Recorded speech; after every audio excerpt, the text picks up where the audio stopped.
Baik, Oke, sehat, semangat. Oke, selamat pagi Bapak Ibu, salam sejahtera untuk kita semua. Baik Bapak Ibu, Alhamdulillahirabbil alamin wassalatu wassalamu ala asrofil anbiya'i wal mursalin wa ala alihi washabihi amman ba'd. Oke, Bapak Ibu, kita berjumpa lagi gitu nggih. Alhamdulillah semua dalam keadaan sehat dan masih tetap semangat gitu nggih, Bapak Ibu untuk menjalani serangkaian kegiatan pelatihan Latsar. Oke, kemudian kita ada di agenda satu di sinkronus yang kedua atau di pertemuan yang kedua. Oke, sesuai dengan jadwal nih Bapak Ibu izin share screen. Oke, ini nanti apa namanya kita eh, Bapak Ibu nggih melakukan paparan atau presentasi dari hasil tugas individu. Namun sebelumnya seperti biasa kita akan mereview dulu gitu nggih. eh, apa namanya materi-materi pelatihan yang ada di agenda satu gitu nggih Bapak Ibu. Yang pastinya di agenda satu kita ulangi lagi Bapak Ibu kita review kembali bahwa di agenda satu kita ada mata pelajaran apa saja Bapak Ibu masih ingat? Ya, dan ini harus selalu diingat ya. Ada mata pelatihannya apa saja Bapak Ibu? wawasan Ya, kebangsaan dan wawasan nilai-nilai bela negara, kebangsaan, Nilai-nilai nilai-nilai bela bela negara, negara, kemudian analisis isu analisis isu kontemporer, dan kontemporer, dan kesiapsiagaan. kesiapsiagaan kesiapsiagaan bela bela negara. negara. Ya, itu Bapak Ibu sekali lagi nilai-nilai wawasan kebangsaan, kemudian analisis isu kontemporer, nilai-nilai bela negara dan kesiapsiagaan bela negara yang terkait dengan kesehatan jasmani dan mental ya itu harus dimiliki sebagai pembekalan awal. Dan sekali lagi tidak henti-hentinya saya mengingatkan bahwa hal ini juga harus Bapak Ibu tanamkan tidak hanya saat menjadi peserta pelatihan, tetapi nanti saat Bapak Ibu sudah eh, sebagai berprofesi sebagai pegawai selama menjadi pegawai negeri sipil. Nah, ini Bapak Ibu skenario pembelajaran kita pada pagi hari ini, ya. Mungkin nanti sesuai dengan jadwal, ya, sekitar jam 10.15 adalah paparan hasil tugas hari pertama untuk tugas individu, kemudian penguatan ya atau kita lakukan lagi review materi ya wawasan kebangsaan dan nilai-nilai bela negara, kemudian analisis kontemporer dan kesiapsiagaan bela negara. Nah, ini ya ya di eh, sintesis modul yang pertama Bapak Ibu ya itu adalah tentang eh, apa namanya.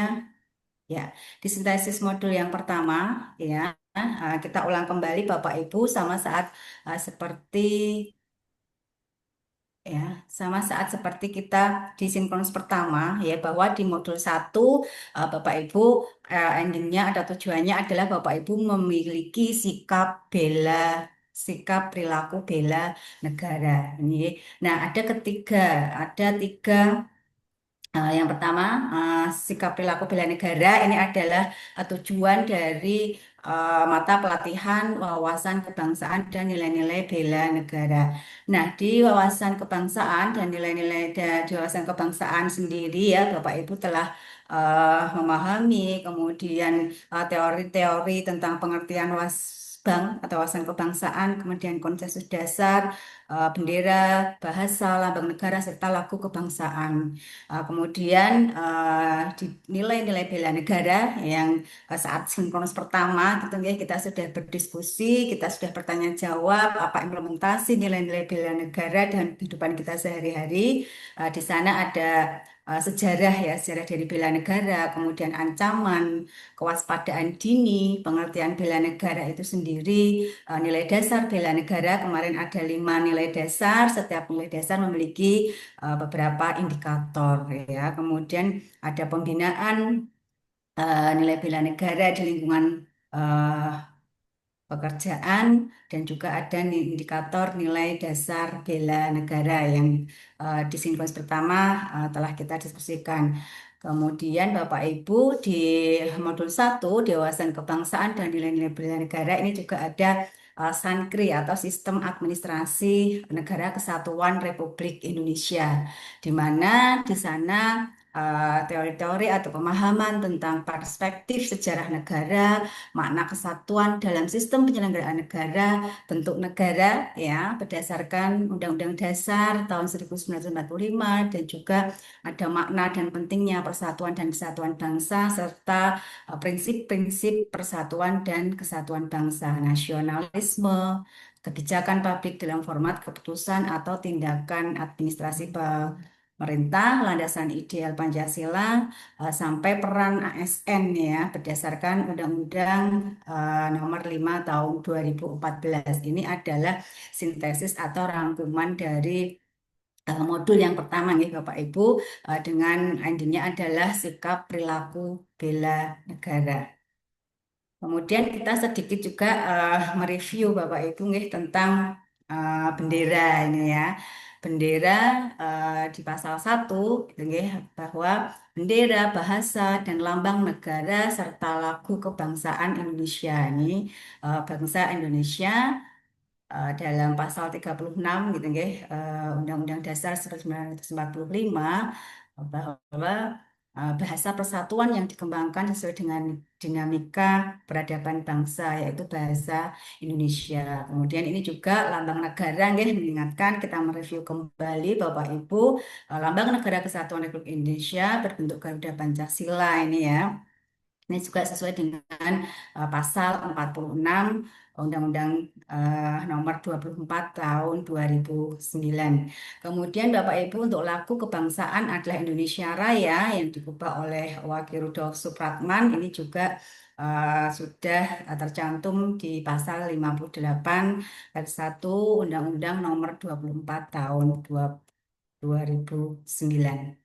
Nah, sedikit Bapak Ibu tentang nilai-nilai bela negara ya. Kemarin kita juga sudah berdiskusi, eh, bertanya jawab tentang implementasi dari nilai-nilai bela negara. Sekarang kita ingat kembali Bapak Ibu, kita review kembali dasar hukum, pengertian dan nilai bela negara. Ini di pasal 27 ayat 3, ini bahwa setiap warga negara berhak dan wajib ikut serta dalam upaya pembelaan negara. Ya, ini juga ada definisi upaya bela negara. Pak Ibu juga pastinya sudah memahami, sudah membaca dari modul 1 ya, bahwa eh, definisi upaya bela negara, sikap dan perilaku warga negara yang dijiwai oleh kecintaan kepada negara kesatuan Republik Indonesia. Nah, ataupun definisi tekadnya adalah tekad, sikap dan perilaku serta tindakan warga negara baik secara perseorangan maupun secara kolektif untuk menjaga kedaulatan, keutuhan, keselamatan bangsa dan negara. Nah, kemudian untuk rumusannya, rumusan 5 nilai bela negara yang sudah kita kupas tuntas di pertemuan pertama atau sinkronus ya. Kemudian juga Bapak Ibu telah mengaplikasikannya, telah mengimplementasikannya saat mengerjakan tugas individu. Kemudian Bapak Ibu, ini adalah serangkaian sintesis atau rangkuman untuk yang modul 2, yaitu untuk analisis isu kontemporer ya. Nah, analisis untuk kontemporer, kemudian sifat manusia yang bernafsu dan berakal, adanya kehidupan yang dinamis, kemudian ada perubahan lingkungan strategis ya. Kemarin kita juga berdiskusi bahwa era ini adalah di era disruptif ya, era yang eh, sangat segala sesuatunya itu berubah dengan sangat cepat sehingga kita juga harus adaptif. Nah, kemudian banyak isu-isu yang muncul ya Bapak Ibu, kemarin juga kita diskusikan bersama, ada korupsi, narkoba, terorisme dan sebagainya. Kemudian sampai ke isu-isu kritikal ini ya, yang dihadapi, diidentifikasi, dipahami, dipilih, ditapis, dianalisis dan diselesaikan. Dan inilah juga yang sudah diaplikasikan, sudah diimplementasikan Bapak Ibu untuk mengerjakan tugas individu ya. Kemarin dengan memunculkan isu ya atau apa masalahan yang ada di tempat kerja, kemudian dengan teknik APKL ya, kita tapis, kita pilah dari 5 isu menjadi 3 isu, dan kemudian dengan teknik USG dari 3 isu kita pilih menjadi isu core isu atau isu yang paling aktual. dan nanti muncul rekomendasi. Nah, Bapak Ibu, di sintesis modul yang ketiga ataupun rangkuman di modul yang ketiga, di pertemuan yang pertama lalu kita juga sempat membahas, sempat mereview nggih, bahwa eh, di sana di apa namanya ada sikap mental, spiritual, jasmani, gitu nggih. Kemudian kearifan lokal, ya hak dan kewajiban warga negara, kemudian dari nilai-nilai bela negara, kemudian juga Bapak Ibu dipahami dengan kesiapsiagaan bela negara, yaitu kesiapsiagaan jasmani, mental, spiritual, dan kearifan lokal, di mana eh, kesiapsiagaan atau bela negara di kemampuan awal bela negara ini nanti akan dilatihkan ya pada saat Bapak Ibu secara klasikal datang ke Balai Diklat Keagamaan Semarang, kemudian untuk dilatihkan untuk PBB, tata upacara sipil, keprotokolan dan sebagainya. Karena dengan kegiatan ini ya, dengan olahraga, olah rasa dan olah pikir ini juga akan membutuhkan atau membentuk kedisiplinan, kepemimpinan dan kerja sama ya. Kemudian juga secara umum Bapak Ibu, manfaat kesiapsiagaan bela negara ya, ini ada beberapa manfaat yang nanti bisa Bapak Ibu cermati ya, dari beberapa manfaat ini.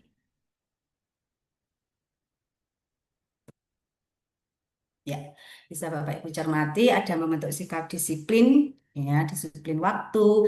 Ini juga sudah Bapak Ibu implementasikan ya selama Bapak Ibu mengerjakan jurnal mingguan. Oke, mengerjakan jurnal mingguan, kegiatan-kegiatan seperti aktivitas, kemudian untuk menjaga kesehatan jasmani ya dengan berolahraga itu juga sangat harapkan agar bisa Bapak Ibu lakukan di setelah selain menjalani aktivitas, Bapak Ibu juga harus meluangkan waktu untuk selalu berolahraga. Nah, ini mungkin sedikit review nggih yang bisa saya sampaikan nggih Bapak Ibu. Kemudian setelah ini ya akan kita beri waktu Bapak Ibu untuk melakukan paparan gitu nggih. Nah, kemudian untuk nanti eh, akan saya sesuaikan dengan absensi nggih Bapak Ibu dari data kelompoknya. Kemudian ini di angkatan 14, kemudian kelompok satu. Ya, nggih. Monggo Bapak Ibu, waktu yang ada nggih kita gunakan untuk mulai mempresentasikan hasil dari tugas individu nggih yang sudah Bapak Ibu kerjakan terkait isu-isu atau permasalahan yang muncul di tempat tugas. Nanti akan kita lihat core isu apa yang muncul, kemudian setelah dianalisis dengan Fishbone diagram dan ada rekomendasi pemecahannya. Oke, baik, untuk waktu Bapak Ibu kita tentukan maksimal 7 menit nih Bapak Ibu, untuk 7 menit. Kemudian nanti ada review gitu ya dari saya ke paparan yang pertama. Saya berikan kesempatan kepada Pak Ahmad Alwi Kutsi. Monggo Pak, ada? Ada Bu, izin Oh, share iya. screen ya. Nggih, monggo silakan Pak. Nggih, nanti misalkan Bapak Ibu yang terkendala teknis mungkin tidak bisa melakukan share screen ya, nanti bisa minta tolong kepada temannya untuk LK-nya bisa di-share di grup ini apabila yang terkendala teknis. Nggih, monggo silakan Pak Alwi. Ya, Bismillahirrahmanirrahim. Ya, di sini saya akan mempresentasikan tugas individu saya terkait isu yang ada di lingkungan kerja saya. Ada 5 yang saya amati, yaitu pertama, pengarsipan dokumen nikah berbasis digital, lalu pengijab kabulan langsung oleh wali, lalu ada juga publikasi persyaratan dan kelengkapan pendaftaran nikah, selanjutnya bimbingan keluarga anti kejahatan digital, dan pembinaan keluarga sakinah. Dari 5 ini, muncul 3 peringkat. Yang pertama ya ini pengarsipan dokumen nikah berbasis digital, kemudian publikasi persyaratan dan kelengkapan berkas, lalu bimbingan keluarga anti kejahatan digital. Dari tiga isu tersebut, saya identifikasi menggunakan analisis USG sesuai yang kemarin dari muncul peringkat pertama, yakni tetap tetap ada pengarsipan dokumen nikah berbasis digital. Ini kenapa muncul seperti ini? Ternyata bukan hanya dakwah saya. Pengalaman kerja saya sebelumnya kan advokat, beberapa kali mencari dokumen terkait duplikat buku nikah itu kesulitan. Artinya kita mencari belum berbasis online. Jadi laporan nomor nomor apa kejadian nikah tanggal sekian mencari di gudang akta nikah yang fisik kan lama. Nah, mungkin ada ada kelemahan tersebut nanti di apa dianalisis kekurangan dan kelebihan. Nah, ini belum adanya pengarsipan nikah. Kenapa kenapa ada hal tersebut?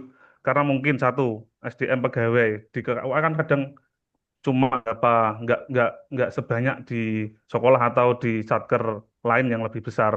Lalu lalu terkait dokumen yang berserakan, mungkin keterbatasan ruang dan lain-lain, dan tidak ada perangkat yang penunjang. Belum ada prosedural terkait itu.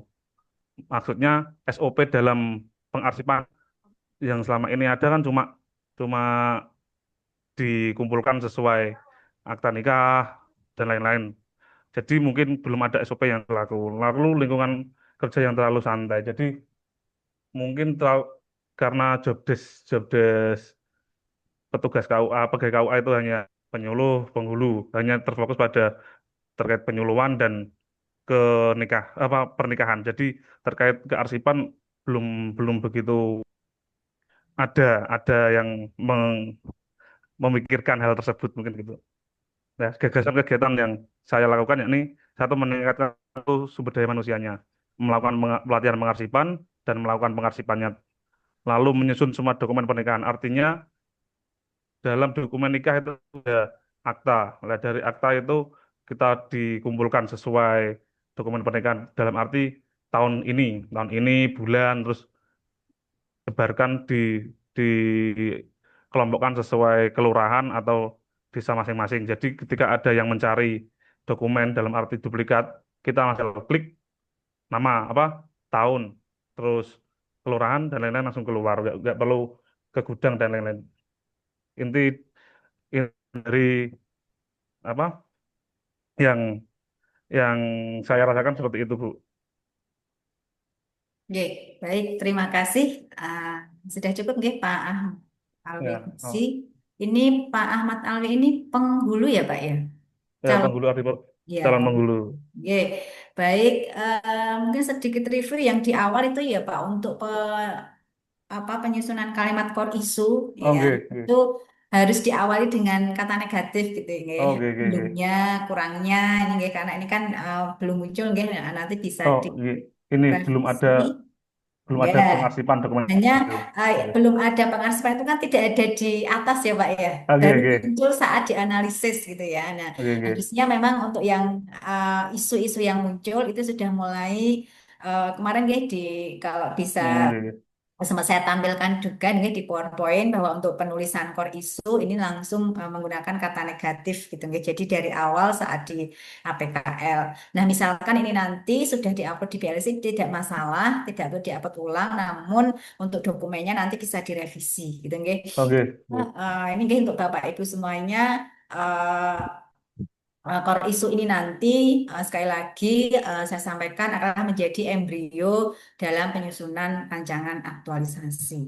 Ya, berarti ke yang core isu yang muncul ini adalah tentang belum adanya pengarsipan ya. Berarti Ya, ini adalah berbasis digital, Bu. pengarsipan Maksudnya apa yang Pak? Dokumen, seluruh dokumen dokumen. dokumen yang riskan biasanya kan terkait akta karena kadang ada orang tua datang minta apa duplikat tahun sekian yang 1907 berapa gitu kan harus apa bahasa Jawa ngungkrah-ngungkrah gudang itu kan Bu apa terlalu lama SOP-nya kan belum ada yang misal ada pengarsipan kan tinggal klik tahu lalu kelurahan mana kan langsung muncul gitu. Ya, berarti Nggak, ini nanti juga tadi kan adanya pengarsipan berbasis digital ya, Nggih, berarti nggih, nanti bisa juga untuk rancangan aktualisasi itu tentang digitalisasi gitu ya Pak ya. nggih, nggih. Ya, sebentar, atas lagi Pak. Ini G, berarti adanya pengarsipan dokumen nikah. Berarti nanti digitalisasi arsip dokumen nikah itu berarti segala sesuatu mulai pendaftaran apa ya tentang pernikahan ya Pak ya. Nggih, ya, Yang ya, seperti yang mungkin nanti difokuskan ke yang lama, Bu, karena yang baru kan sudah berbasis SIMKah. Jadi yang mulai tahun apa sebelum 2018 atau 2019 kan masih awal gitu. Nah, berarti itu nanti bisa difokuskan lagi nggih Pak. Takutnya nanti Oke, oke. digitalisasi pengarsip apa dokumen nikah ini nanti juga apa overlapping dengan aplikasi SIMKah seperti itu nggih. Oke, Ya, oke. ataukah ini nanti dikhususkan untuk semua layanan di KUA yang saat ini belum ada Mungkin atau saya fokuskan ke akta nikah yang lama, Bu. gitu, nggih, nggih. Baik. Oke, kemudian eh, untuk peningkatan mutu ya, gagasan ini kan peningkatan mutu, ini langkah-langkahnya adalah pelatihan gitu nggih Pak. Oke, Biasanya kalau pengarsipan, oke. mengadakan pelatihan itu kan erat kaitannya dengan dana atau anggaran. Nah, ini nanti Oke. juga mohon bisa dipastikan gitu nggih, atau mungkin hanya sebatas Hanya sosialisasi. Nah, hanya sebatas sosialisasi di internal eh, KUA gitu, Bu, gitu. ya, ya, atau bisa juga nanti dengan tutor sebaya gitu, guys. Oke. Sehingga karena ini kan Pak Ahmad Alwi masih sebagai CPNS gitu, guys. Oke. Jadi, nanti kalau keterbatasan anggaran ini menjadi sesuatu hal yang menghambat dalam nanti penyusunan rancangan aktualisasi sampai nanti habituasi, ini kan agar tidak terjadi seperti itu, gitu, nggih, Mbak, Pak, nggih. Ya, nggih. Oke, Bu. Baik, terima kasih Pak Ahmad Alwi. Nggih, tadi beberapa review nanti yang menjadi catatan nanti bisa direvisi. Terima kasih, Bu. Oke, baik. Berikutnya saya beri kesempatan kepada Pak Ahmad Muzaki Darto. Monggo. Mohon izin share screen ya, Bu. Pak, Nggih. Sampun terlihat ya share screen-nya nggih. oke, sudah. Mulai dari atas dulu, Pak. Oh, Yes, ke siap. atas. Nggih. Bismillahirrahmanirrahim. Mohon izin Ibu dan teman-teman semuanya. Assalamualaikum warahmatullahi wabarakatuh. Waalaikumsalam warahmatullahi wabarakatuh. Nggih, perkenalkan saya Ahmad Muzaki, bisa dipanggil Zaki, penghulu ahli pertama di KUA Ungaran Timur, untuk menyampaikan yang pertama identifikasi analisis isu. Di sini ada 5. Yang pertama adalah beberapa calon pengantin belum dapat mendaftar pernikahannya secara online karena keterbatasan waktu.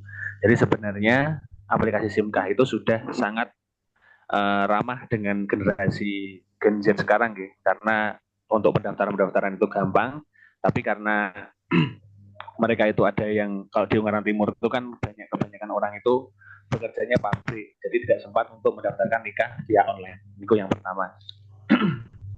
Yang kedua, kurang maksimalnya penyelenggaraan kegiatan bimbingan nikah untuk Catin karena penyesuaian waktu yang belum pas. Ini juga sama, karena bimbing itu kegiatannya hanya di jam kerja hari Senin sampai Jumat. Jadi bimbingan nikah di KUA itu biasanya di hari itu. Nah, ketika hari Senin dan Jumat ini beberapa Catin juga tidak bisa karena sesuai dengan jam kerja, jadi mereka juga kadang terkendala dalam perizinan di tempat kerjanya.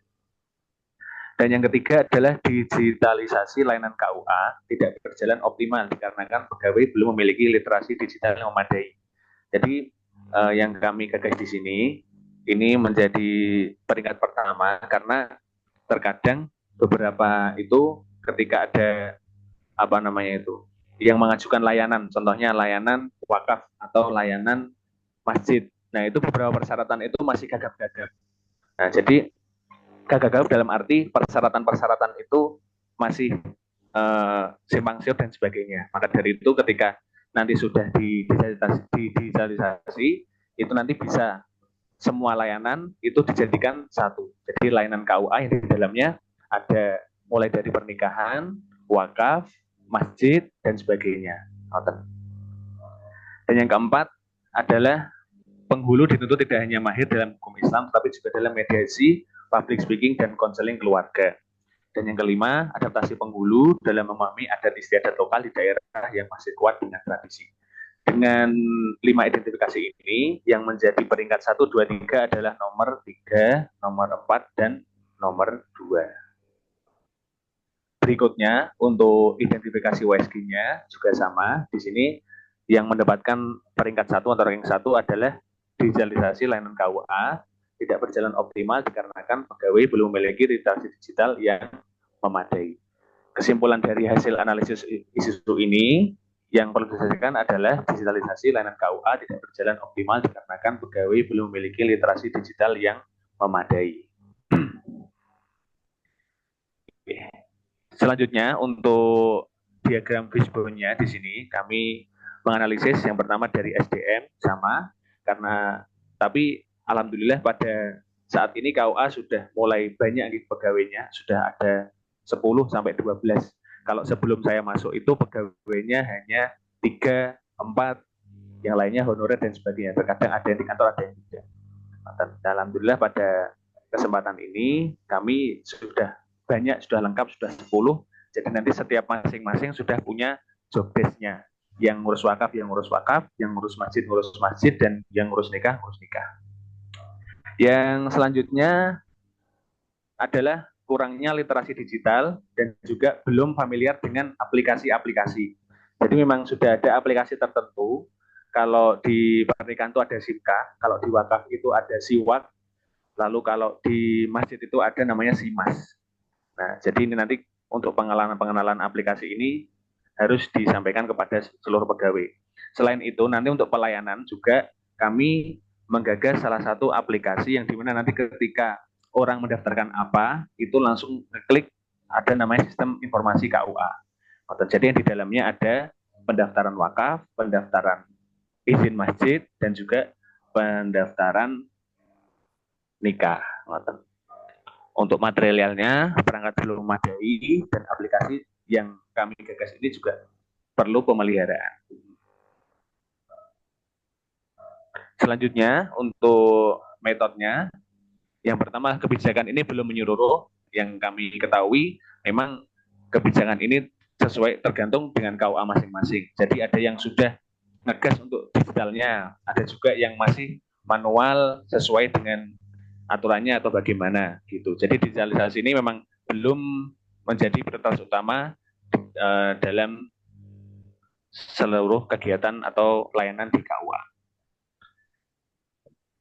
Ya, selanjutnya untuk ide penyelesaian masalah, yang pertama untuk peningkatan SDM, yang pertama adalah pengenalan aplikasi layanan, selanjutnya adalah pelatihan bagi rekan kerja yang ada di KUA, dan juga pengimbasan atau praktek dari hasil pelatihan tersebut.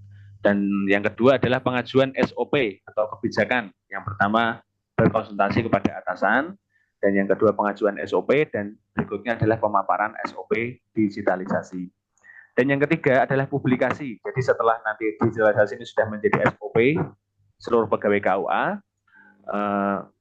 publikasi ini kita susun untuk materinya dan juga menyusun wadah publikasi yaitu media sosial dari mulai IG, FB, YouTube dan sebagainya. Dan berikutnya sosialisasi ke publik layanan digital yang ada di KUA Ungaran Timur. Dan yang keempat adalah perbaikan infrastruktur. Di sini adalah memastikan internet stabil, membenahi perangkat keras dan lunak, dan juga menjalin kemitraan digital. Ini cukup Pak Ahmad Muzaki. Oke. Ini kalau saya lihat, saya review, sebenarnya ide awal mulai dari awal, mulai dari cukup Pak. Ini tadi kan sebenarnya Pak Ahmad Muzaki itu tadi kan sempat ingin membuat sistem informasi satu pintu gitu nggih Pak? Gitu. Ya, tapi dari paparan dari isu yang dimunculkan sampai ke gagasan itu kok belum terlihat ya Pak untuk gagasan itu. Karena ini kan ya langsung sudah digitalisasi layanan ya. Kalau saya boleh, karena kan biasanya digitalisasi itu ini karena kalau boleh memberikan saran ya, ini digitalisasi layanannya tidak perlu dimunculkan, tapi nanti untuk pilihan kalimatnya seperti ini, kurangnya pemahaman literasi digital ya dalam Nggih, apa ya, mengoperasikan beberapa aplikasi tadi ya Pak ya. nggih, Nah, jadi karena memang kalau ada istilah digitalisasi, digitalisasi itu adalah sebuah gagasan itu ya Pak, sebuah cara untuk menyelesaikan permasalahan. Nah, nggih, Bu. kan Siap. tadi di Pak Ahmad Ali Kursi kan karena kearsipan ya belum tertata jadi digitalisasi arsip gitu nggih. Nah, Nggih. kemudian jadi ini saya lihat dari isu dari core isu nggih, dari core isu kemudian coba Pak yang di fishbone diagramnya. Ya, di fishbone diagramnya. Nah, di fishbone diagramnya ini kan eh, harusnya digitali layanan KUA ya. Ya. Ini kan adalah core issue tadi ya, core issue yang dimunculkan Nggih, kan memang sebenarnya kan bukan ke digitalisasi layanan, tapi kurangnya pemahaman literasi digital ya Pak ya. nggih. Ya takutnya kalau ini yang menjadi isu core isu kok digitalisasi layanan KUA gitu. Sementara digitalisasi itu kan penyelesaian permasalahan ya. Jadi nanti tapi ini tetap yang menjadi core isu adalah kurangnya pemahaman tentang literasi digital ya Pak ya dalam Nggih, mungkin mengoperasikan beberapa aplikasi ya Pak. Yang saya tangkap seperti nggih, itu. Ya. nggih, siap. Nah, kemudian jadi kalau di sini nanti kurangnya pemahaman literasi digital pegawai gitu ya dalam mengoperasikan beberapa aplikasi ya. Nah, di penyebabnya ini kurangnya literasi digital nanti bisa direvisi, Pak. Oh, nggih, nggih, Bu. Oke, berarti memang eh, apa kurangnya keterampilan, gitu nggih, kurangnya Oke, keterampilan, kurangnya pemahaman, gitu ya. Nah, ini nanti bisa nggih, betul SDM yang terbatas. Nah, hanya nanti karena tentang kurangnya literasi digital ini jika menjadi core issue sehingga penyebab-penyebabnya nanti ya karena memang belum ada pemahaman, belum ada pengetahuan sebelumnya, gitu nggih, dari para pegawai. Nah, baru nanti untuk apa namanya Pak di gagasannya ya gagasannya ini nanti peningkatan literasi peningkatan literasi mau tetap peningkatan literasi digital atau tadi yang sebenarnya idenya Pak Ahmad Muzaki tadi bagus membuat seperti layanan satu pintu ya Pak ya membuat nggih. sistem aplikasi hanya ide muncul tapi tidak dibarengi dengan penyebab dan juga core issue kalau saya lihat. Oh, nggih, Bu. Nggih. Gitu nggih ya. Jadi ngeten, Bu. Oke, Mohon izin nggih, Bu. oke. Kan selama ini yang mengajukan layanan di KUA itu terkadang dari pegawai itu kebingungan untuk mencari persyaratan-persyaratan. Jadi contohnya untuk mengajukan masih gagap-gagap, oh, syaratnya apa, syaratnya apa. Nah, dengan adanya digitalisasi ini, jadi nanti ketika seorang mengajukan layanan, itu kami sudah ada, contohnya Google Form-nya, mengajukan masjid syaratnya apa aja, mengajukan untuk wakaf syaratnya apa saja. Berarti itu Jadi nanti yang sudah, mau diangkat. nggih, leres Bu. Oh, berarti jika memang coba nanti bisa dikonsultasikan ini ke mentornya nggih, Pak Ahmad Nggih, Muzaki. Karena kalau dari hasil core isu yang muncul itu tadi kan penyelesaiannya kan belum belum match ya, belum nggih, nggih, sesuai. nggih. Tapi Ya, sebenarnya idenya bagus, hanya memang gini Pak, kalau membuat sistem aplikasi, ya kalau mungkin sistem aplikasi sederhananya di Excel kan mungkin dari segi dana cenderung lebih murah dan lebih gampang. Tapi nggih. kalau nanti Pak Ahmad Muzaki menggunakan aplikasi-aplikasi tertentu yang mohon bisa memilih sebuah aplikasi yang tidak membutuhkan pendanaan yang terlalu besar. Oh, nggih, gitu. Siap. Oke. Ya, jadi kalau seperti pengajuan SOP, nah ini nanti kalau memang idenya adalah membuat layanan satu pintu atau sistem informasi, gitu, nggih, otomatis nanti gagasannya bisa disesuaikan, nggih. Nggih, gitu. Ya, Siap. sebenarnya gagasannya bagus, hanya belum didukung dari core isu yang muncul. Nah, mungkin nanti core isunya kalau saya boleh membantu ya bisa nanti belum apa ya, belum tentang persyaratan itu Pak, tentang Persyaratan. persyaratan, Oh, ya enggak. tentang persyaratan atau tentang sistem pendaftaran. Nah, belum adanya informasi tentang sistem pendaftaran, apa tadi ada nikah, wakaf, yang satunya. ID masjid tuh. Oh iya, masjid itu ya. Nah itu Oke. nanti bisa dimunculkan di core isu sehingga match dengan idenya, yaitu Oke. eh, idenya tadi adalah pembuatan layanan satu pintu sistem informasi apa gitu ya. Oke, siap. Oke, mungkin itu nanti sambil dikonsultasikan dengan mentornya, nggih, Pak Ahmad Oke, Muzaki. oke, siap Ibu. Matur nuwun. Oke, oke, terima kasih Pak Ahmad Muzaki.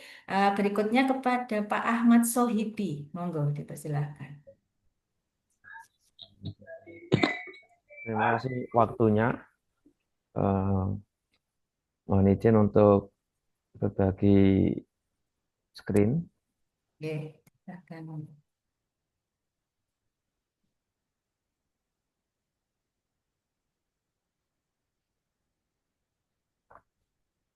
Nih, nama saya Ahmad Sohibi dari MTS Negeri 4 Wonogiri sebagai guru alih pertama pengampu mapel sejarah kebudayaan Islam.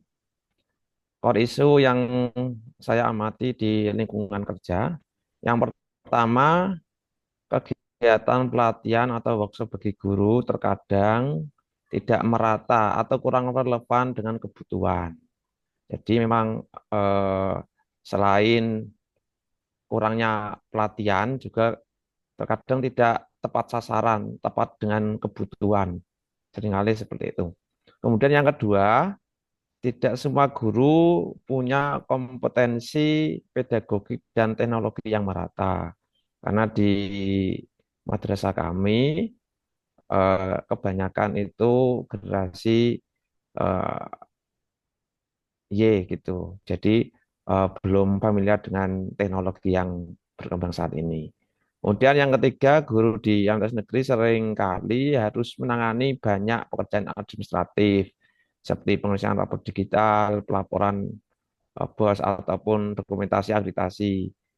Sekarang ditambah dengan publikasi baik lewat media sosial maupun yang lainnya. Kemudian yang keempat, MTS negeri masih menghadapi kendala fasilitas seperti ruang kelas yang terbatas, laboratorium. Di madrasah kami, ruang kelas ternyata ada yang belum memenuhi standar kelayakan. Kemudian yang kelima, seringkali guru-guru bekerja secara individu tidak terlibat dalam perencanaan atau evaluasi bersama.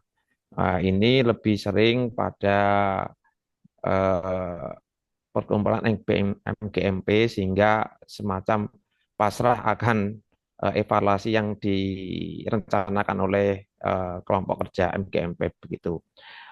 Dari analisis APKL ini nilai peringkat yang tertinggi adalah dari yang saya amati itu dari isu tidak semua guru memiliki kompetensi pedagogik dan teknologi yang merata. Kemudian saya analisis lagi lewat USG dengan mengumpulkan 3 core isu yang tertinggi. Tidak semua guru punya kompetensi pedagogi dan teknologi yang merata. Kemudian MTS negeri masih menghadapi kendala fasilitas. Seringkali guru-guru bekerja secara individu dan tidak terlibat dalam perencanaan dan evaluasi bersama. Setelah saya analisis menggunakan USG, muncul ranking pertama, tidak semua guru memiliki kompetensi pedagogik dan teknologi yang merata. Ini isu yang sepertinya secara nasional ini. Kemudian setelah ada isu utama yang saya kerucutkan tadi,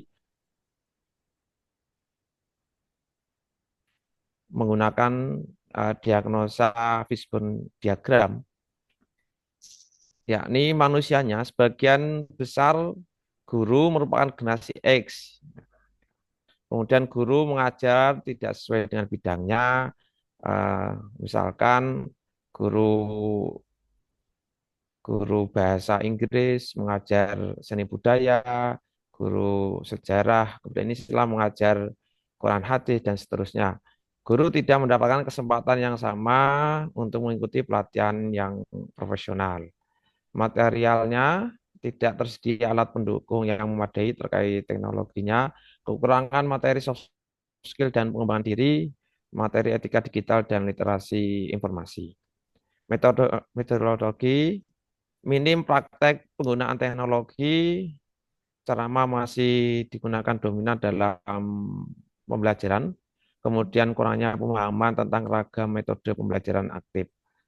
Kemudian lingkungan, kurangnya kesadaran akan pentingnya teknologi yang semestinya teknologi bisa meringankan tugas manusia. Kemudian kondisi laboratorium dan perangkat yang kurang memadai karena perkembangan teknologi berkaitan juga dengan apa ya kemampuan manusianya. Begitu Bu kiranya yang bisa saya paparkan tugas individu yang pertama ini. Oke, sudah analisisnya sudah ya Pak. Untuk kegiatannya Pak. Oh ya, maaf ya. Untuk kegiatannya, yang pertama pelatihan terstruktur. Langkah-langkahnya analisa kebutuhan agar apa ya terfokuskan, penyusunan rencana pelatihan, penjadwalan, pelaksanaan hingga pendampingan dan mentoring, serta sertifikasi. Kemudian yang kedua, pembentukan komunitas belajar. Ini semacam belajar bersama teman sejawat. Tujuan mengidentifikasi tujuan bersama, membentuk tim penggerak, tim kecil, kemudian susun rencana kegiatan, menentukan media kolaborasi, melaksanakan kegiatan rutin, melakukan refleksi dan umpan balik, publikasi hingga evaluasi berkala. Yang ketiga, penyediaan fasilitas dan dukungan. Ini terkait dengan sarana, identifikasi kebutuhan sarana, perangkat, pemetaan inventaris fasilitas, pengadaan dan optimalisasi perangkat, penyediaan akses internet yang memadai, penyusunan mekanisme peminjaman dan akses terjadwal, serta dukungan dari manajemen sekolah. Yang keempat, publikasi karya guru, eh, menjelaskan tujuan manfaatnya, bagaimana identifikasi jenis karya, pembimbingan, penyusunan karya, review serta editing, publikasi dan diseminasi hasil. Yang terakhir ini tantangan 30 hari guru belajar. Ini menetapkan tujuan, kemudian menyusun kalender tantangan, sosialisasi kegiatan, pelaksanaan harian, pendampingan, hingga nanti ada presentasi hasil dan juga penghargaan. Tantangan ini berkaitan dengan kompetensi pedagogik serta nanti penggunaan teknologi. Begitu, Bu. Oke. Baik, terima kasih Pak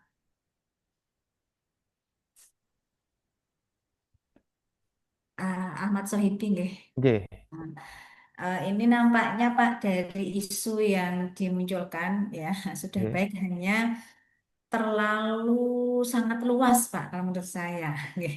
oke, Misal kalau kemarin saya contohkan itu kan lebih fokus ya, misalkan kurangnya apa namanya kurangnya keterampilan eh, TIK guru dalam proses pembelajaran. Nah, itu kan cukup fokus. Tapi kalau ini tidak semua guru memiliki kompetensi pedagogik dan teknologi yang merata. Ini bisa menjadi lebih dari dua isu, Pak. Misalkan pedagogik ya. oke, Nah, kompetensi pedagogik guru itu kan dimulai dari menyusun perencanaan, kemudian melaksanakan pembelajaran di kelas, mengetahui potensi peserta didik sampai nanti untuk melakukan asesmen atau penilaian. oke, Nggih, ini nggih Pak. Jadi terus kemudian isu yang ketiga gitu nggih. Ini kan banyak sekali itu ada pengertian apa ya guru menangani seperti yang nomor 4 ini ya, Iya. adalah fasilitas ruang kelas yang terbatas. Nah ini kan satu, dua, tiga, bahkan ada tiga isu yang muncul. Jadi ya ruang kelas, kemudian laboratorium yang kurang optimal, kurangnya akses teknologi. Ya. Jadi eh, ini nanti mohon setelah ini nanti bisa dikonsultasikan ke mentor akan agar lebih fokus dan tidak terlalu luas gitu ya Pak. Iya. Nah, kalau boleh saya memberi saran, Iya. ini saja yang menjadikan core isu yang tadi dianalisis ini masih terlalu luas ya. Jadi Hmm. untuk pedagogik itu kan tadi yang saya sampaikan gitu, dari Iya. perencanaan, dari pelaksanaan pembelajaran. Nah, ini mau yang dibidik yang mana? Ya, karena coba yang di fishbone diagramnya ya, di fishbone diagramnya ini juga eh, nggak, ini masih terlalu ada kompetensi pedagogik dan teknologi. Ini kalau kita rinci itu Iya. tadi berarti kan kurangnya pemahaman guru dalam menyusun perencanaan pembelajaran, kurangnya guru dalam eh, kegiatan proses pembelajaran, mungkin belum ada implementasi model sehingga pembelajaran menyenangkan. Itu kan semua masuk di sana, Pak Iya. Iya. Iya. Iya, Bu. Sohibi. Nggih. Iya. Nah, kemudian monggo ini eh, karena masih terlalu luas, nggih, eh, Iya. sehingga untuk penyebabnya itu juga belum bisa spesifik, gitu, nggih, belum bisa spesifik. Kemudian juga ke kegiatannya, nggih, Pak, ke kegiatannya. Jadi sebenarnya bagus ide yang dimunculkan ya, ada pelatihan. Nah, ini juga untuk semua Bapak Ibu nggih, peserta yang ada di sini. Kalau untuk mau mengadakan pelatihan sih boleh-boleh saja, hanya biasanya kalau pelatihan ini kan membutuhkan dana yang tidak sedikit gitu nggih. Iya. Apalagi nanti ini adalah embrio dari rancangan aktualisasi yang nanti akan dilakukan habituasi ya atau pembiasaan diri ya atau pelaksanaan rancangan aktualisasi, sehingga harapannya dalam 1 bulan, dalam 4 minggu itu semua gagasan kegiatan nanti yang Bapak Ibu eh, apa Bapak Ibu munculkan di sini itu kan bisa selesai dalam waktu 4 minggu. Kalau seperti komunitas belajar itu bagus ya, komunitas belajar misalkan untuk mengurangi tadi apa namanya yang pedagogik, nanti yang mau lebih dituju nanti apa Pak yang mau dibidik? Ya kurang Teknologi, Bu. pemahaman guru dalam menyusun perencanaan, dalam proses pembelajaran, atau dalam menentukan potensi peserta didik, atau dalam melakukan penilaian. Gitu nggih? Ya, jadi mohon itu nanti difokuskan, tapi ini yang gagasan-gagasan yang sangat pas itu adalah komunitas belajar, karena pelatihan terkait dengan dana, kan. Kemudian menyediakan fasilitas ini Pak, perangkat sarana dan prasarana. Ini kan juga kalau madrasah kan ada apa Wakasarpras, dan ini juga Iya. membutuhkan anggaran yang tidak sedikit. Nah, kalau publikasi karya guru itu nanti bisa. Nah, komunitas belajar dan publikasi karya guru ini nanti untuk memecahkan permasalahan yang mana itu juga nanti harus bisa difokuskan. Itu Iya. nggih Pak Nggih, Ahmad Bu. Sohidi Terima nggih. kasih, Bu. Nggih. Nggih, monggo nanti bisa dikonsultasikan dengan mentor nggih lebih intensif. Ini tadi banyak sekali idenya. Jadi Iya.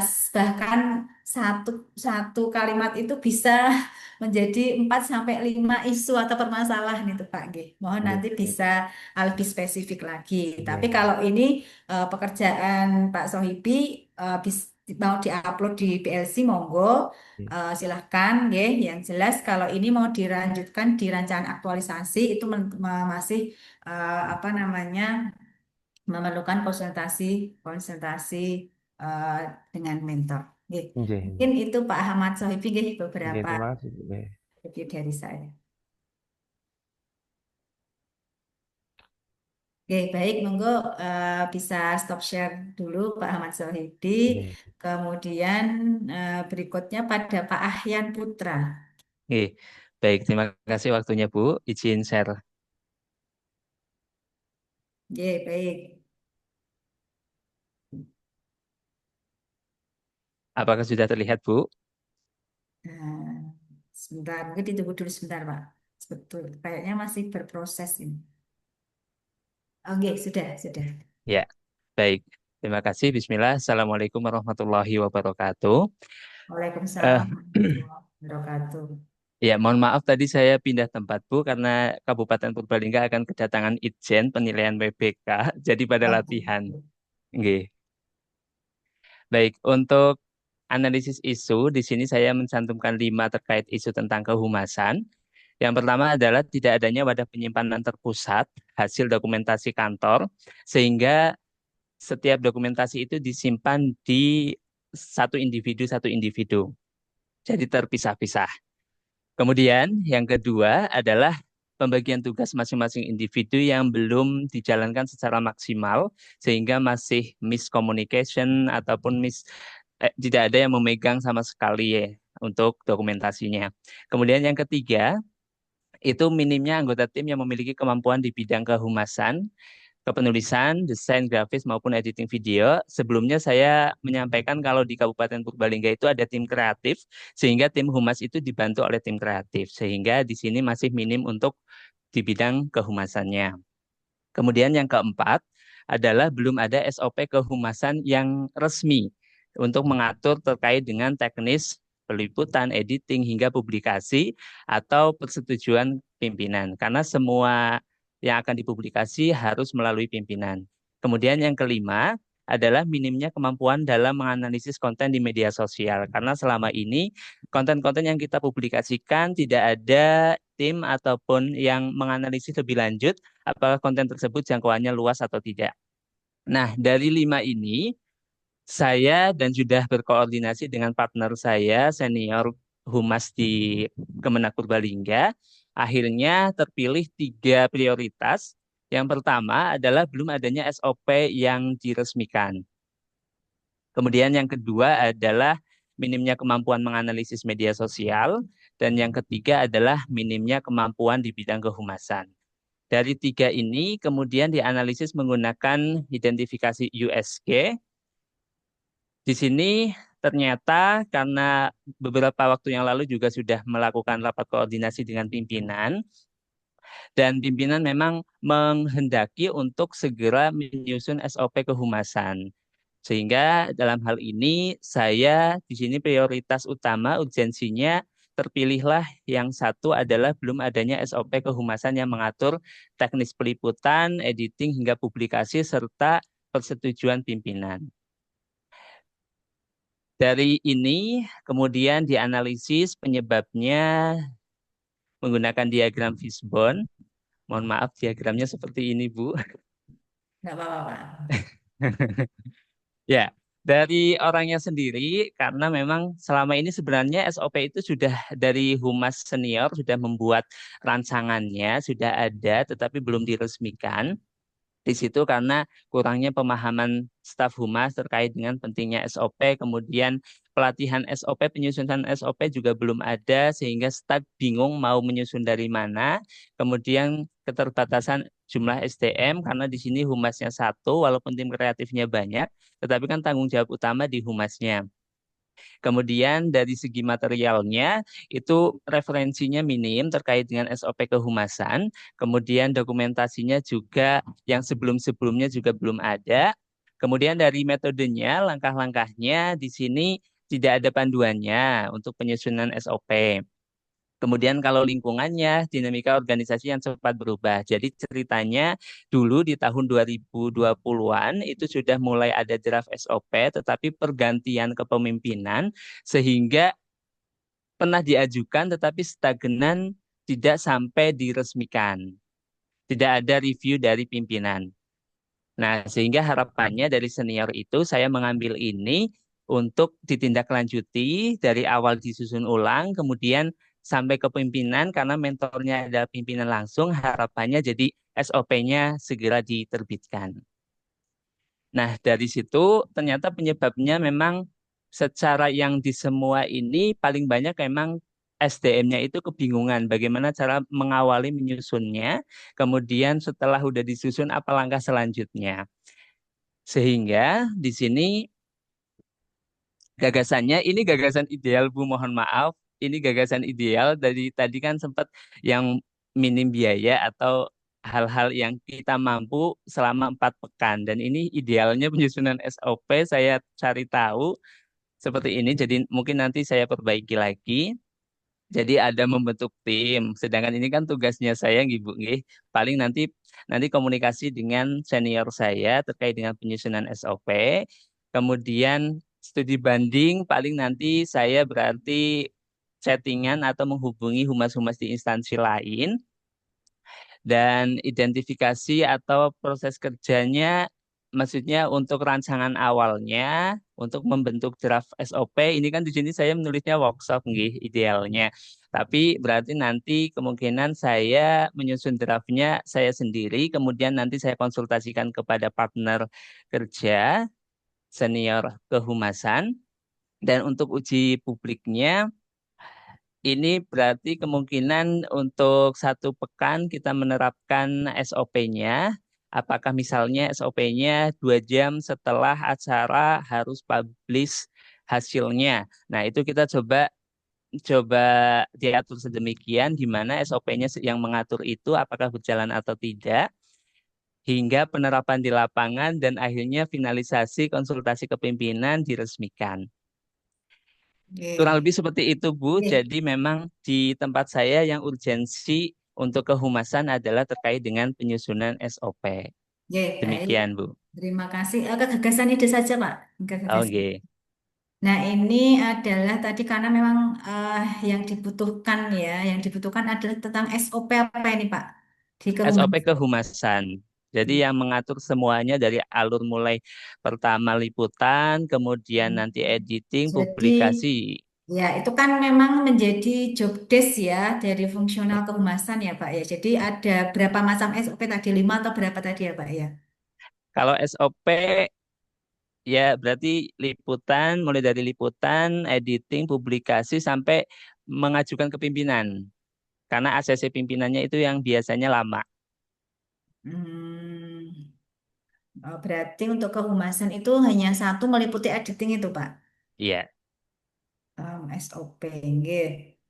Nah, untuk SOP ini, monggo nggih kalau memang ini saya belum, jadi nanti lebih ke penyusunan SOP atau tadi ke optimalisasi apa tadi ya, Pak ya? Coba yang Iya, kebiasaan. Ini ke optimalisasi SOP kehumasan secara sistematis ya. Kalau boleh saya berikan saran mungkin ya penyusunan SOP, tapi saya belum ini ya Pak untuk apakah di rancangan aktualisasi ini apakah diperkenankan untuk menyusun SOP, tapi jika memang tadi sudah konsultasi ke mentor yang dibutuhkan adalah SOP ya nanti untuk gagasan yang pertama itu nanti apa namanya Pak Ahyan ini harus mencari dulu regulasi-regulasi terkait dengan penyusunan SOP. Gitu nggih. Ya, jadi oke. sebelum membentuk tim pastikan dulu kan ada regulasi-regulasi peraturan-peraturan bagaimana cara menyusun karena memang kalau di Balai Diklat ada nggih ada pelatihan SOP gitu nggih ada teman yang memang sudah terbiasa menyusun SOP. Nah, itu yang pertama jika memang ini nanti mendesak dan harus segera dilakukan ya nanti langsung penyusunan SOP kehumasan saja, Pak. Oh, baik. Tapi monggo nanti bisa dikonsultasikan dengan mentor lebih lanjut nggih. Kalau sepemahaman saya kok kayaknya kok editing itu ada SOP-nya, kemudian publikasi nanti ada SOP-nya kok. Kalau sepemahaman saya seperti itu nggih. Jadi bukan SOP kehumasan hanya satu SOP itu tidak, karena SOP kehumasan kan apa job desk sebagai fungsi tupoksi humas itu kan ada beberapa. Nah, nanti yang mau dibidik yang mana ataukah semuanya? Yang jelas kalau ini memang urgent, ya nanti untuk yang gagasan kegiatan pertama ya eh, mencari regulasi, memahami regulasi untuk penyusunan SOP. Ya kalau benchmark itu oke lah, bisa dilakukan gitu ya. Kalau workshop ya nanti mungkin sosialisasi saja. Ya, kalau sampai ke uji publik itu juga memungkinkan juga lebih bagus nih karena kalau hanya dalam bentuk betul ada uji publik kemudian bawahnya itu apa tadi Pak setelah uji publik ada evaluasi ya. Nggih. Ya, ada Uji publik dulu terus uji lapangan finalisasi baru ya. finalisasi. bagus ini 567 itu memang bagus jika SOP itu sudah disusun gitu, nggak harus ada uji pabrik, ada uji coba, dan juga ada finalisasi. Mungkin kalau sampai 567 ini nanti juga dalam waktu 4 minggu bisa terrealisasi, nggak, tidak hanya menyusun, hanya untuk penyusunannya ya, untuk penyusunannya itu eh, ini harus matang di regulasi tentang cara penyusunan SOP. Mungkin itu Pak yang perlu apa ya, perlu ditegaskan atau ditekankan dalam penyusunan SOP. Ini kan belajar mandiri ya. Oke, Halo. baik Bu. Berarti yang ini SOP-nya nanti kalau saya rencana penyusunan lebih ke secara umumnya apa nggih, Bu? Mengingat waktunya Ya, terlalu singkat oke, lagi. ya. Mangge, maka dari itu nanti dikonsultasikan dulu, karena kalau hanya SOP kehumasan itu kan banyak sekali Pak tugas humasnya. Mungkin nanti yang mau dibidik yang untuk apa? Itu nggih. Oke, nggih, Nah, nanti baik, untuk regulasi-regulasi penyusunan SOP itu nanti juga lebih dimatangkan lagi. baik. Ya, Nggih, terima kasih, Bu. terima kasih nggih Pak Ya, Andi. saya stop. Kemudian monggo bisa di stop share. Berikutnya Pak Andi Solihin. Monggo Pak Andi. Baik, Bu Rizka, terima kasih atas waktunya. Izin mau menyampaikan tugas yang sudah berusaha saya kerjakan. Oke, siap-siap. Apakah sampun Sudah, ketinggalan, sudah, Bu? Nggih. sudah terlihat.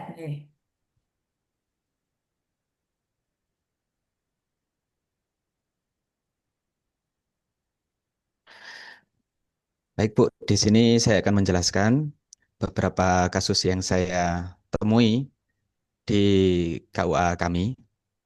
Eh, Isu yang pertama adalah pernikahan di bawah tangan atau nikah siri.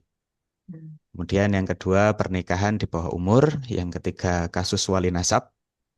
Wali nasab ini yang saya maksud adalah ketika anak itu lahirnya itu kurang dari 7 bulan, Bu. Oh iya, iya.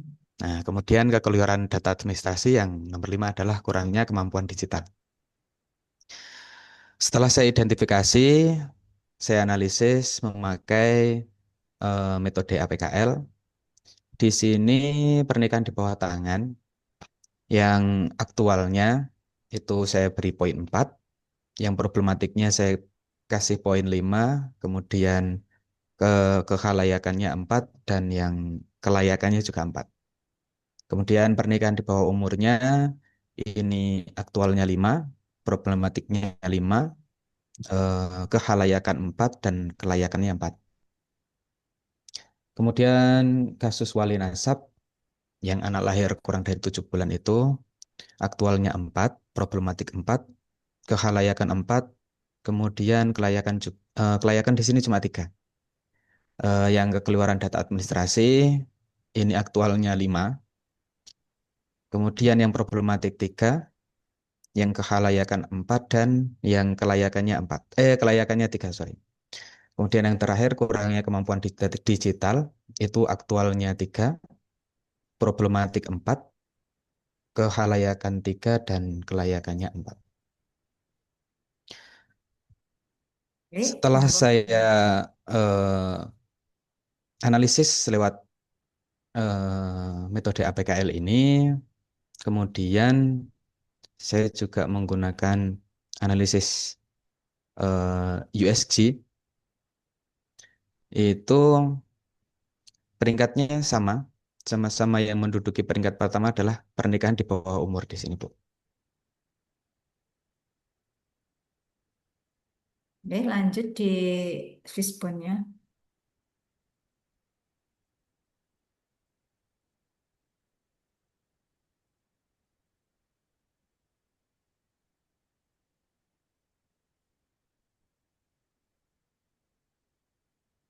Mohon maaf ya, Bu, ya kurang jelas. Ya, sudah bisa terlihat, sudah bisa terbaca.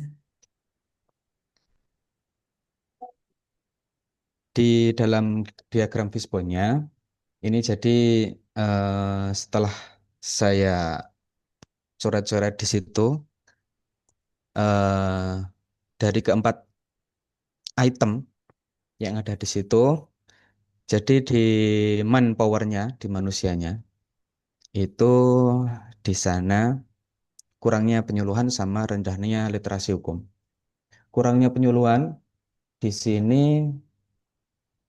karena memang apa namanya sumber daya manusianya alias pegawainya yang ada di kantor kami itu cuma 5 orang, Bu. Jadi memang sangat-sangat harus menambah pegawai penyuluh yang ada di lapangan. Kurang lebih seperti itu. Terus kemudian yang kedua, eh, rendahnya literasi hukumnya, Bu, yang ada di sini itu. Masyarakatnya, seperti itu. Iya. Kemudian Nah, yang kemudian yang material, nah, itu kurangnya fasilitas edukasi sama akses layanan yang sulit. Kurangnya edukasi di sini adalah eh, karena di daerah saya itu kurang lebih mayoritas pendidikannya adalah SMP dan SMP, terutama SMP. Lah, ini sering terjadi yang namanya nikah dini itu, Bu. Nikah dini, iya nikah di bawah umur itu, Bu. Kayak gitu. Kemudian yang selanjutnya metode. Yang metode ini karena pengawasan pelaksanaan lemah. Jadi kemarin saya kemudian kebetulan diajak sama penyuluh untuk turun ke lapangan per kelurahan itu, Bu. Jadi apa ya? Istilahnya melibatkan tokoh-tokoh masyarakat ataupun dari eh, tingkat kelurahan untuk ikut serta dalam pengawasan pernikahan dini itu. Seperti itu, Bu. Oke. Kemudian Yang gagasannya Pak seperti apa yang ide gagasan? eh, gagasannya. Ya, gagasan atau kegiatannya. Ya.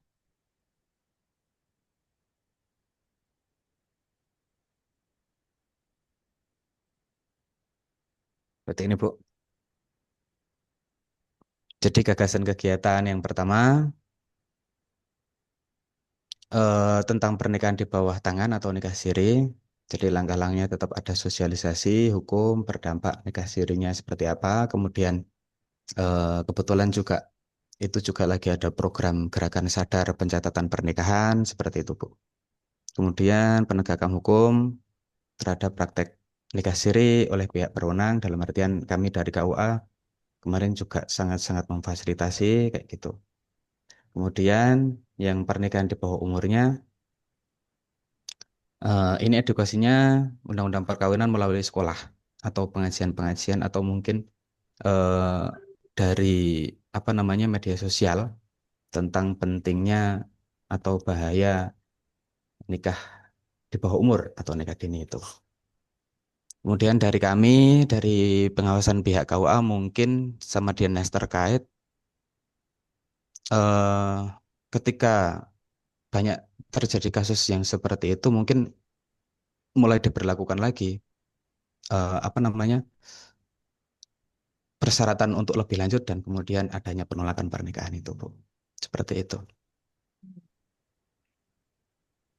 Yang bawah itu oh, kebetulan. Jadi ini nggih, salah satu cukup nggih Pak.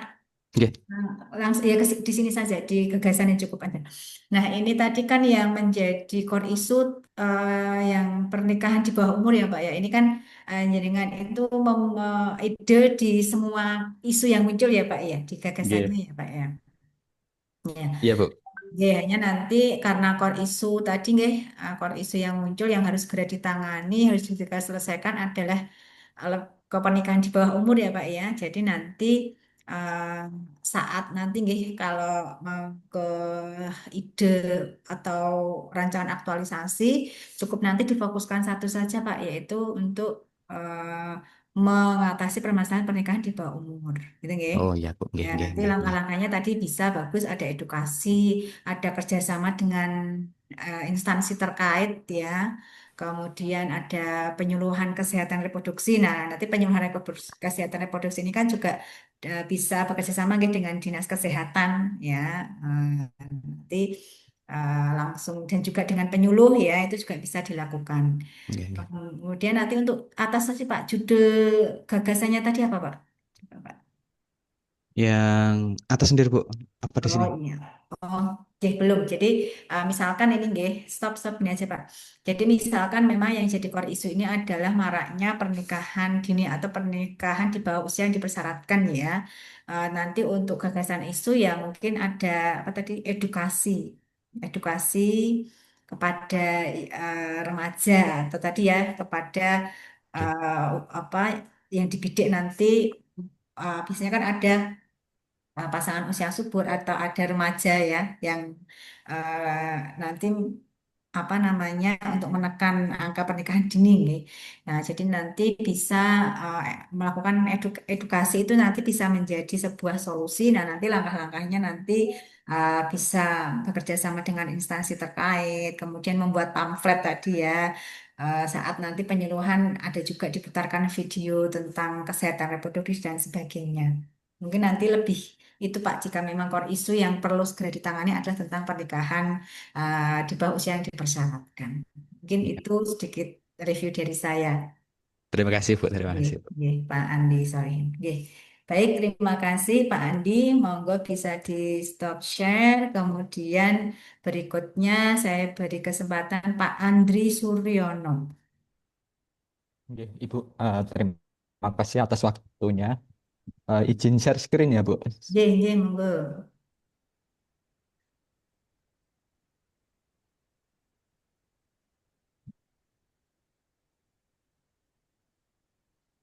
This is izin menyampaikan tugas yang sudah saya kerjakan, Ibu.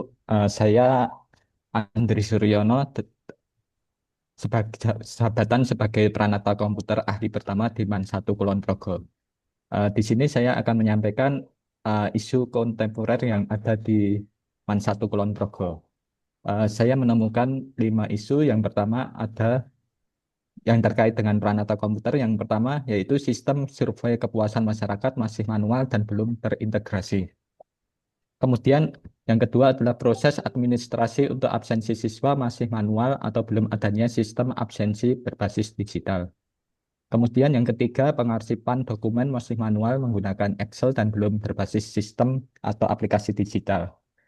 Eh, yang berikutnya, yang keempat, sistem penerimaan peserta didik baru PPDB masih menggunakan Google Form dan belum memiliki sistem mandiri yang terintegrasi dengan basis data. Kemudian belum adanya sistem manajemen inventaris sarana prasarana khususnya terkait teknologi informasi. Nah, setelah saya analisis menggunakan isu APKL, eh, saya mendapatkan peringkat yang pertama yaitu tentang isu proses administrasi untuk absensi siswa masih manual atau belum adanya sistem absensi berbasis digital dengan jumlah 19. Kemudian yang kedua, sistem penerimaan peserta didik baru PPDB masih menggunakan Google Form dan belum memiliki sistem mandiri yang terintegrasi dengan basis data dengan jumlah 17 di peringkat kedua. Kemudian yang ketiga, sistem survei kepuasan masyarakat masih manual dan belum terintegrasi.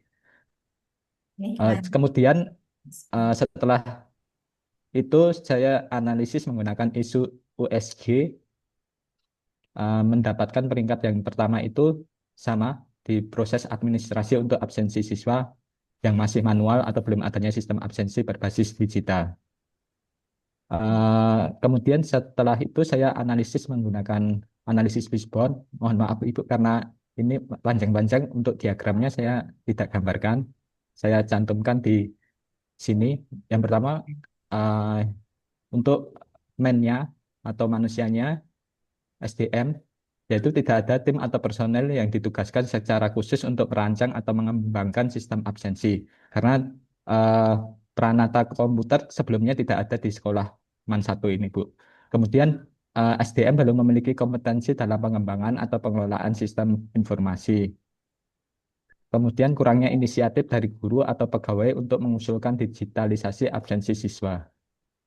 Kemudian dari segi metodenya, yaitu absensi masih dilakukan dengan cara manual. Dia mengisi daftar hadir kertas.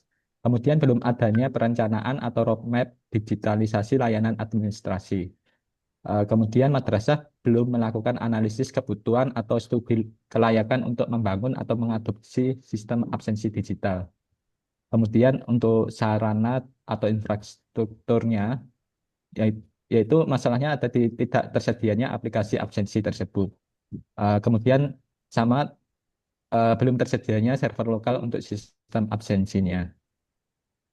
Kemudian di lingkungan atau kebijakannya, yang pertama belum menjadi prioritas dalam program kerja madrasah. Kemudian keterbatasan anggaran atau belum ada alokasi khusus untuk pengembangan sistem digital. Kemudian budaya kerja madrasah masih nyaman dengan proses yang manual. Eh, Kemudian di sini setelah saya analisis dengan diagram Fishbone tersebut, eh, ide penyelesaian masalahnya mendapatkan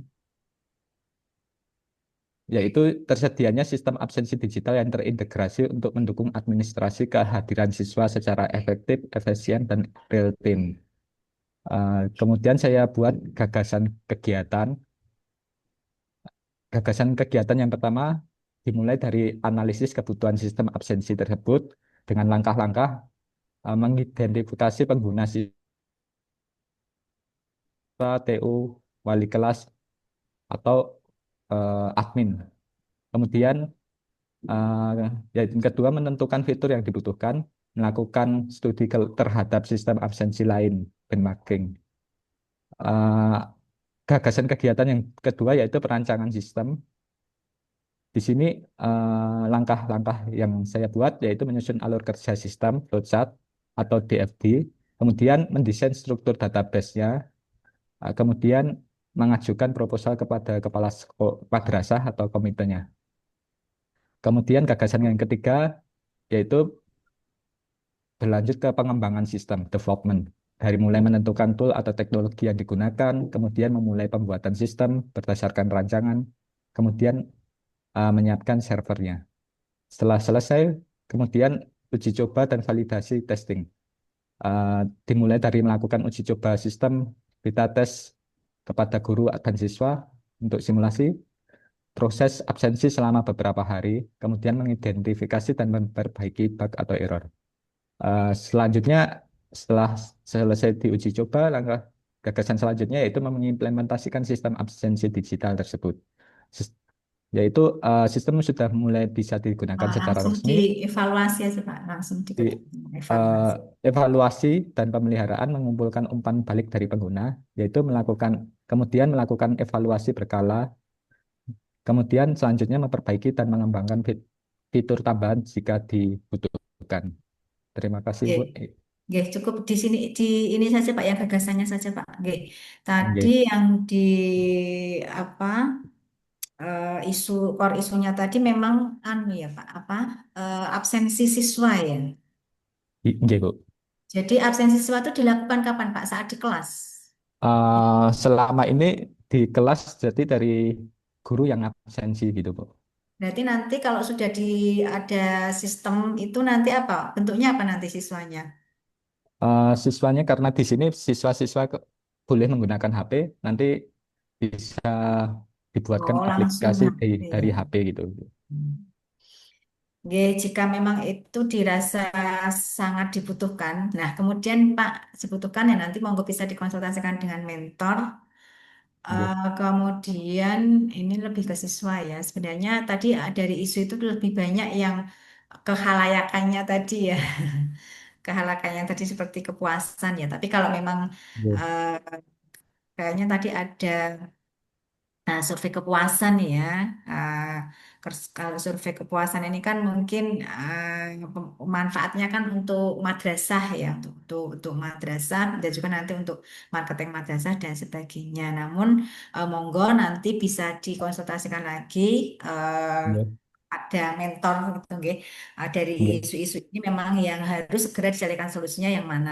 Dan kemudian Pak, kalau memang ini nanti untuk absen digital nanti atau digitalisasi ya, Nggih. penyusunan absen digital atau nanti digitalisasi absen yang real time.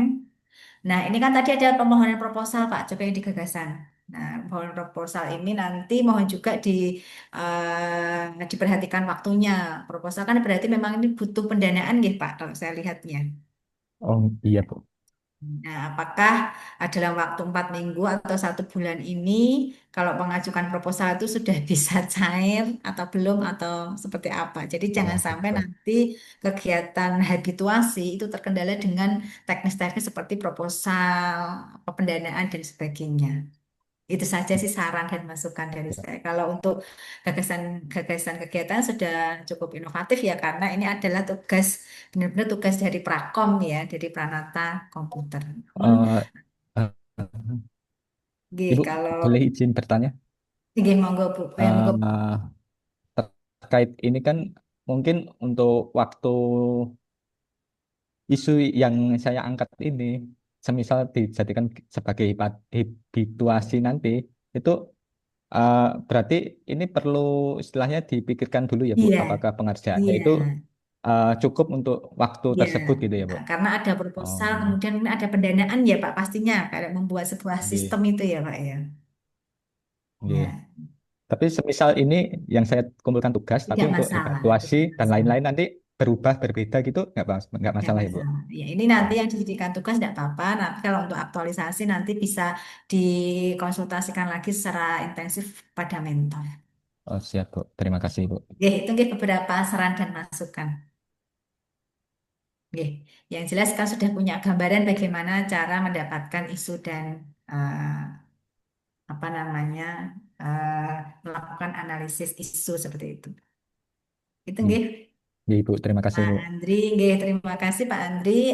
Nanti kalau untuk lebih ke rancangan nanti ada proses pembimbingan, nanti juga bisa dikonsultasikan kepada mentor ataupun kepada pembimbing atau coachnya.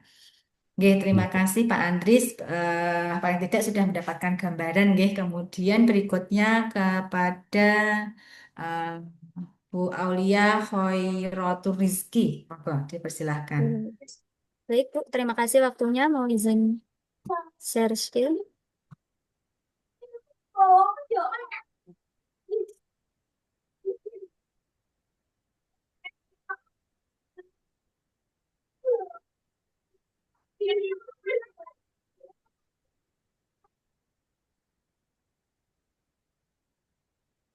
Mohon maaf. Apakah sudah terlihat? Bentar, masih berproses sepertinya ini, Bu. Ya, ditunggu dulu. Ya, sudah terlihat. Monggo, silakan. Baik, saya akan mulai. Bismillahirrahmanirrahim. Kali ini saya akan memaparkan hasil analisis isu saya yang saya dapatkan dari pembelajaran SKI di Min 5 Boyolali. Sebelumnya, hasil analisis isu saya ini berdasarkan atau based on dari pengalaman atau saran dari guru senior saya yang sebelumnya mengampu sejarah kebudayaan Islam. Karena kebetulan saya baru masuk ke kelas anak itu baru 2 kali. Oke. Yang pertama adalah materi SKI dianggap membosankan karena terlalu naratif dan minim aktivitas partisipasi. Nah, hal ini berkaitan dengan cara mengajar atau metode itu sendiri. Kemudian yang kedua, belum adanya dukungan perangkat TIK yang memadai dalam pembelajaran SKI. Nah, isu kedua ini berkaitan dengan sarana atau alat bantu dan teknologi yang dimiliki oleh sekolah itu sendiri. Kemudian yang ketiga, materi SKI sulit dipahami karena banyak istilah sulit dalam sejarah Islam. Eh, Isu ketiga ini berkaitan dengan konten atau isi dari materi itu sendiri karena dalam materi atau LKS SKI sendiri apa namanya banyak istilah-istilah asing seperti bahasa Arab gitu. Kemudian yang keempat, keterlibatan waktu mengajar kisah sejarah yang cukup kompleks. Hal ini berkaitan dengan durasi pembelajaran atau waktu yang hanya kalau di sini tuh hanya satu jam pembelajaran itu hanya 30 menit ya. Kemudian yang kelima adalah belum adanya pemanfaatan sumber belajar sejarah Islam di luar buku paket, misalnya film, museum, dan narasi lokal. Hal ini berkaitan dengan variasi belajar atau sumber belajar itu sendiri. Nah, dari 5 isu ini, setelah saya analisis dengan APKL, saya menemukan bahwa yang menjadi peringkat pertama atau urgent yang harus saya bahas adalah materi SKI dianggap membosankan karena terlalu naratif dan minim aktivitas partisipasi. Kemudian dari ketiga peringkat itu setelah saya analisis di USG, saya juga masih menemukan bahwa yang menjadi urgensi atau ranking 1 itu adalah materi SKI dianggap membosankan karena terlalu naratif dan minim aktivitas partisipasi. Nah, kemudian selanjutnya karena selanjutnya saya menganalisis ke diagram fishbone. Yang pertama terkait men atau SDM-nya sendiri, yaitu guru itu sendiri. Yang pertama, guru belum terlatih metode interaktif. Kemudian selanjutnya eh, motivasi guru rendah dalam inovasi mengajar dan kurangnya pengalaman membuat media pembelajaran digital. Kemudian yang keempat, belum mengikuti pelatihan kreatif mengajar SKI. Kemudian terkait material atau bahan ajar atau media itu sendiri. Yang pertama terkait buku ajar yang terlalu naratif.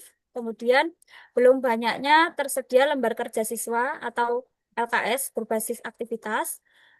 Materi kurang visual atau interaktif dan terlalu banyak istilah asing atau klasik yang terdapat dalam materi. Kemudian terkait metode atau metode pembelajaran itu sendiri, yang pertama tidak menggunakan metode bercerita atau storytelling untuk menghidupkan kisah sejarah. Kemudian tidak menggunakan metode active learning. Kemudian kurang variasi media pembelajaran, guru terlalu banyak ceramah, dan belum diterapkan metode pembelajaran berbasis project atau PJBL dan permainan edukatif. Kemudian milieu atau environment atau lingkungan dan sarana itu sendiri. Yang pertama, jadwal pembelajaran SKI terlalu singkat. Kemudian fasilitas sekolah belum mendukung pembelajaran yang interaktif karena beberapa kelas belum mempunyai proyektor dan kurangnya apa namanya fasilitas untuk mendukung pembelajaran itu sendiri. Kemudian selanjutnya ide gagasan atau dan langkah-langkahnya. Yang pertama, eh, pengembangan lembar kerja siswa berbasis aktivitas dan proyek sederhana. Nah, langkah-langkahnya yang pertama, mendesain LKS atau lembar kerja siswa yang mengandung aktivitas kelompok, mind mapping, dan pertanyaan efektif. Kemudian yang kedua, penyusunan proyek kecil seperti menggambar tokoh sejarah Islam dan menuliskan cerita singkat dengan bahasa sendiri. Kemudian yang Langsung ketiga, dibacakan gagasan kegiatannya saja. oke. Ya. Gagasan yang kedua adalah pelatihan guru dalam metode pembelajaran interaktif. Kemudian gagasan ketiga membuat media ajar digital berbasis visual dan audio. Kemudian yang keempat, penggunaan metode storytelling dalam penyampaian materi SKI. Dan yang kelima, mengintegrasikan permainan edukatif dalam pembelajaran SKI. Baik, terima kasih. Mungkin cukup Oke, ini yang saya paparkan, Bu. Oke, cukup di gagasan saja, Bu. Gagasan. Oke, Ya, ini tadi adalah lebih ke apa tadi? Materi ya, membuat materi metode. atau pembelajaran yang interaktif dan Oke, menyenangkan ya. oke, metode ya, Bu. Ya, jadi nanti apa mungkin ya apa ya optimalisasi model dan metode atau penyusunan eh, apa untuk pembelajaran yang interaktif ya di materi SKI. Oke, secara umum inovasinya sudah cukup bagus. Ini ada nanti media ajarnya berbasis visual audio ya sehingga tadi tidak membosankan, ada metode storytelling, ada permainan edukatif sehingga ini nanti kan pembelajaran yang interaktif dan menyenangkan ini ya Bu ya, nanti endingnya ya di Nggih, SKI. nggih, Bu. Benar. Nah, Untuk oke. Ya, nanti ada bisa siswa tidak bisa bosan. nggak nanti untuk ide namun ini yang di judulnya nanti bisa disesuaikan. Intinya nanti di rancangan aktualisasi adalah menciptakan pembelajaran interaktif, menarik dan menyenangkan gitu nggih dalam Nggih, materi atau mata pelajaran SKI gitu ya. nggih. Nah, hanya yang langkah-langkahnya juga sudah cukup bagus, hanya yang pelatihan ini nggih. Ya, pelatihan ini kan Oh, nggih. eh, kadang apa ya pelatihan itu sekali lagi setiap muncul gagasan kegiatan pelatihan itu selalu kita soroti, saya soroti karena memang kalau pelatihan itu kan membutuhkan tadi ya dana Benar. dan gitu nggih. Nah, nanti lebih baik nanti ada komunitas belajar bersama atau Nggih. sosialisasi atau tutor sebaya. Nah, itu mungkin Oh, nggih. mungkin bisa dilakukan kan sama apa tujuannya kan sama gitu nggih. Misalkan ada guru yang sudah bisa metode active learning, storytelling, nanti kan disampaikan kepada atau disosialisasikan kepada guru-guru yang belum punya pengalaman atau belum punya wawasan seperti itu. Juga Nggih. misalkan ada guru yang sudah punya pengalaman mengimplementasikan model PJBL atau PBL atau DL atau discovery learning, dan nanti kan bisa pengalaman itu disampaikan ya seperti sosialisasi atau tutor sebaya itu mungkin lebih efektif. Seperti itu, nggih. Oh, baik. Sebelumnya mohon bertanya, Bu. Apakah Nggih. yang nomor 2 itu masih bisa saya revisi? Tapi Yang tugas apa? saya sudah saya kumpulkan itu. Tidak masalah. Yang kalau sudah diupload sudah Oh, tidak masalah. Hanya nanti dokumen ini bisa direvisi saat nanti mau ke arah habituasi. pembimbingan atau coaching. Iya. Oh, nggih. Ya itu Nggih. nggih. Tapi untuk Nggih. langkah-langkahnya sudah. Kemudian tadi juga permasalahannya juga sudah cukup fokus nggih. Hanya fokus Nggih. di pembelajaran tadi materi yang masih membosankan. Ya nanti Oh, nggih. endingnya nanti untuk RA-nya kan ini tadi nggih menciptakan pembelajaran yang interaktif, menyenangkan Nggih. nggih untuk Baik. Terima kasih, Bu, atas masukannya. nggih, sama-sama. Mohon Baik, izin saya berikutnya kepada berikutnya Pak Cahyono Budi. Monggo silahkan. Baik Bu, izin share screen ya. Silakan.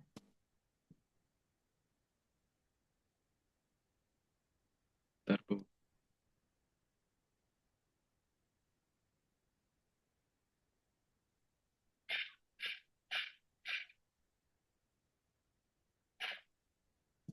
Bentar, mohon bersabar. Apa sudah terlihat? Sebentar, mungkin masih proses ini.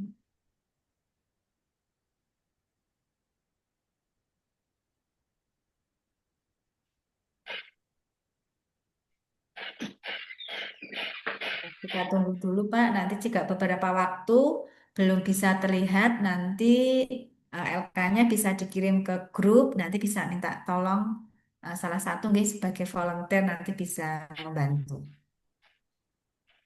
Ya, ini sampai saat ini belum belum bisa. Ini.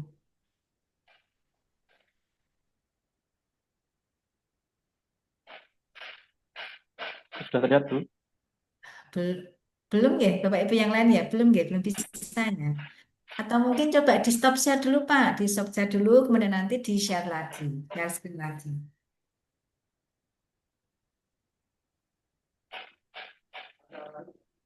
Nggih, atau bisa mungkin LK-nya di-share di grup, nanti bisa salah satu membantu untuk melakukan share screen juga boleh. Iya, ini sampai saat ini belum bisa terlihat, Pak.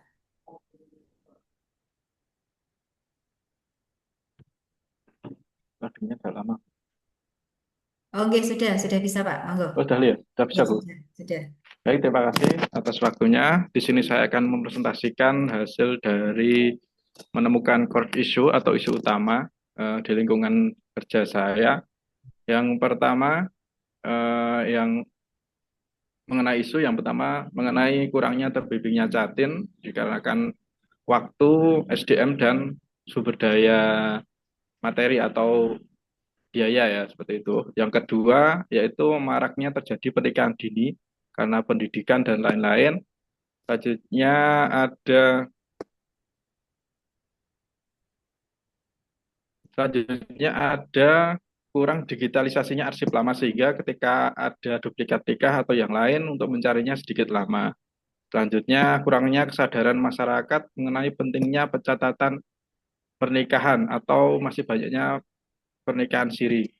Yang selanjutnya nomor 5 itu minimnya publikasi tentang persyaratan pernikahan. Setelah menggunakan analisis APKL, disimpulkan bahwasanya untuk peringkat pertama yaitu maraknya terjadi pernikahan dini, yang kedua kurang terbimbingnya Jatin, dan yang ketiga kurangnya digitalisasi arsip lama, yang keempat kurangnya kesadaran masyarakat mengenai pentingnya pencatatan pernikah atau nikah siri, yang kelima minimnya publikasi tentang persyaratan pernikahan.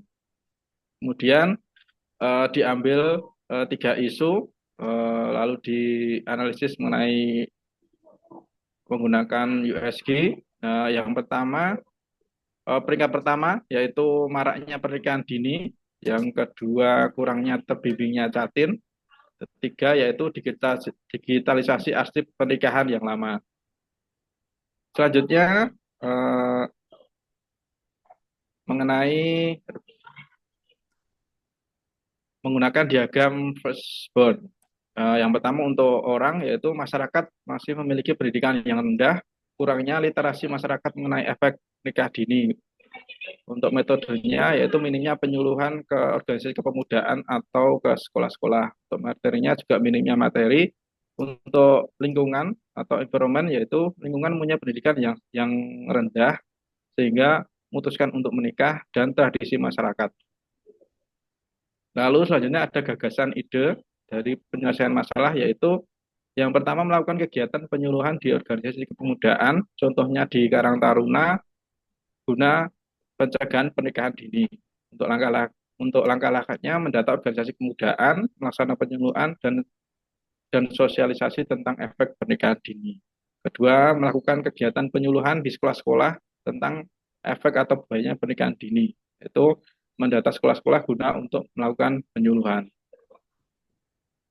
Selanjutnya, melakukan kampanye melalui beberapa platform tentang bahaya pernikahan dini. Misalnya kita melakukan kampanye di sosial media atau kegiatan-kegiatan kampanye untuk penanggulangan efek pernikahan dini. Yang selanjutnya yaitu membuat sebuah gerakan pemuda guna menanggulangi pernikahan dini. Melakukan pendampingan terhadap pemuda untuk mengurangi pernikahan dini, melakukan kampanye sadar akan pendidikan, selanjutnya yaitu sosialisasi efek pernikahan dini. Yang kelima, meningkatkan kegiatan penyuluhan pada komunitas kepemudaan, melakukan pendampingan organisasi kepemudaan, dan melakukan pengawasan dan pembinaan. Mungkin itu Bu yang bisa saya sampaikan. Terima kasih. Baik, terima kasih Pak Cahyono Budi ya. Ini Oke. untuk isu ya, core isunya ini sama gitu dengan Pak Andi Solihin tadi ya. Hanya Ya, betul. nanti penyelesaiannya berbeda, tidak masalah karena memang rata-rata gitu, beberapa penghulu permasalahan di KUA itu memang banyak yang sama gitu yang didapatkan. Kemudian Pak yang langsung digerakannya saja Pak, gerakan di gagasan atau kegiatan. Nah, ini ke atas sedikit Pak.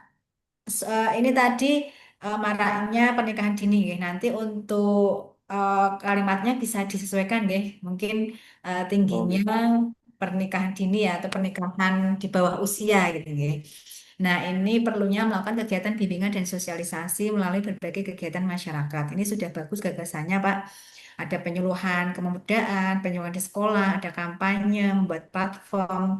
Nah, namun kalau boleh saya memberikan masukan, ini nanti kan semua gagasannya agar bisa masuk, itu nanti bisa Pak eh, Cahyono Budi ini membentuk gerakan pemuda tadi ya. Jadi dengan Ya. gerakan atau gerakan apa atau nanti bisa kampanye ya. Kalau ke gerakan itu malah lebih ini ada eh, dengan gerakan namanya nanti apa ya pembentukan gerakan atau bisa optimalisasi gerakan pemuda nanti ada akronimnya apalah intinya tentang menanggulangi maraknya pernikahan dini ini. Nah, dari gerakan ini nanti kegiatan penyuluhan-penyuluhan, kemudian pendampingan, kampanye itu masuk di dalamnya, Pak. Itu kalau ide Oh, saya. Jadi gerakan pemuda itu justru nanti menjadi tema besarnya, baru nanti penyuluhan organisasi. Ini kan nanti pasti kita harus Pak Cahyono Budi kan juga nanti bekerja sama, nggih, bekerja sama mungkin dengan pemuda, dengan Karang Taruna dan sebagainya. Nah, nanti bisa dengan pihak sekolah, nggih, jika memang itu nanti mau dilakukan penyuluhan di sekolah-sekolah. Itu itu saran Pak dari saya, Pak. terima kasih Bu bacarannya. Nggih, nggih. Nggih, terima kasih Pak. Namun tetap Bapak Ibu isu-isu yang muncul ini nanti tetap dikonsultasikan gitu nggih dengan para mentor. Nggih, baik untuk berikutnya eh, monggo saya beri kesempatan kepada Pak Denny Arif Wiyardi. Baik Ibu, terima kasih atas waktunya. Izin share screen G. Nggih.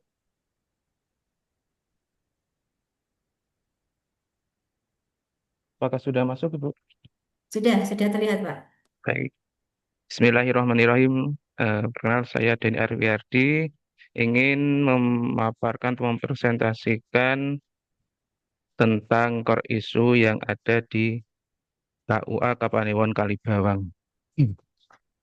Yang pertama yaitu core isu dengan menggunakan analisis APKL. Isu yang diperoleh kemarin adanya data-data dari pernikahan dari bulan-bulan yang lalu itu yang pertama adalah terjadinya pernikahan anak muda yang masih di bawah umur atau di bawah ketentuan yang berlaku.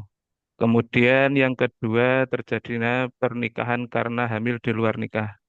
Ini ada beberapa kasus kemarin yang sempat kami catatkan pernikahannya begitu. Kemudian nomor tiga yaitu transformasi pencatatan nikah yang sering terjadi error.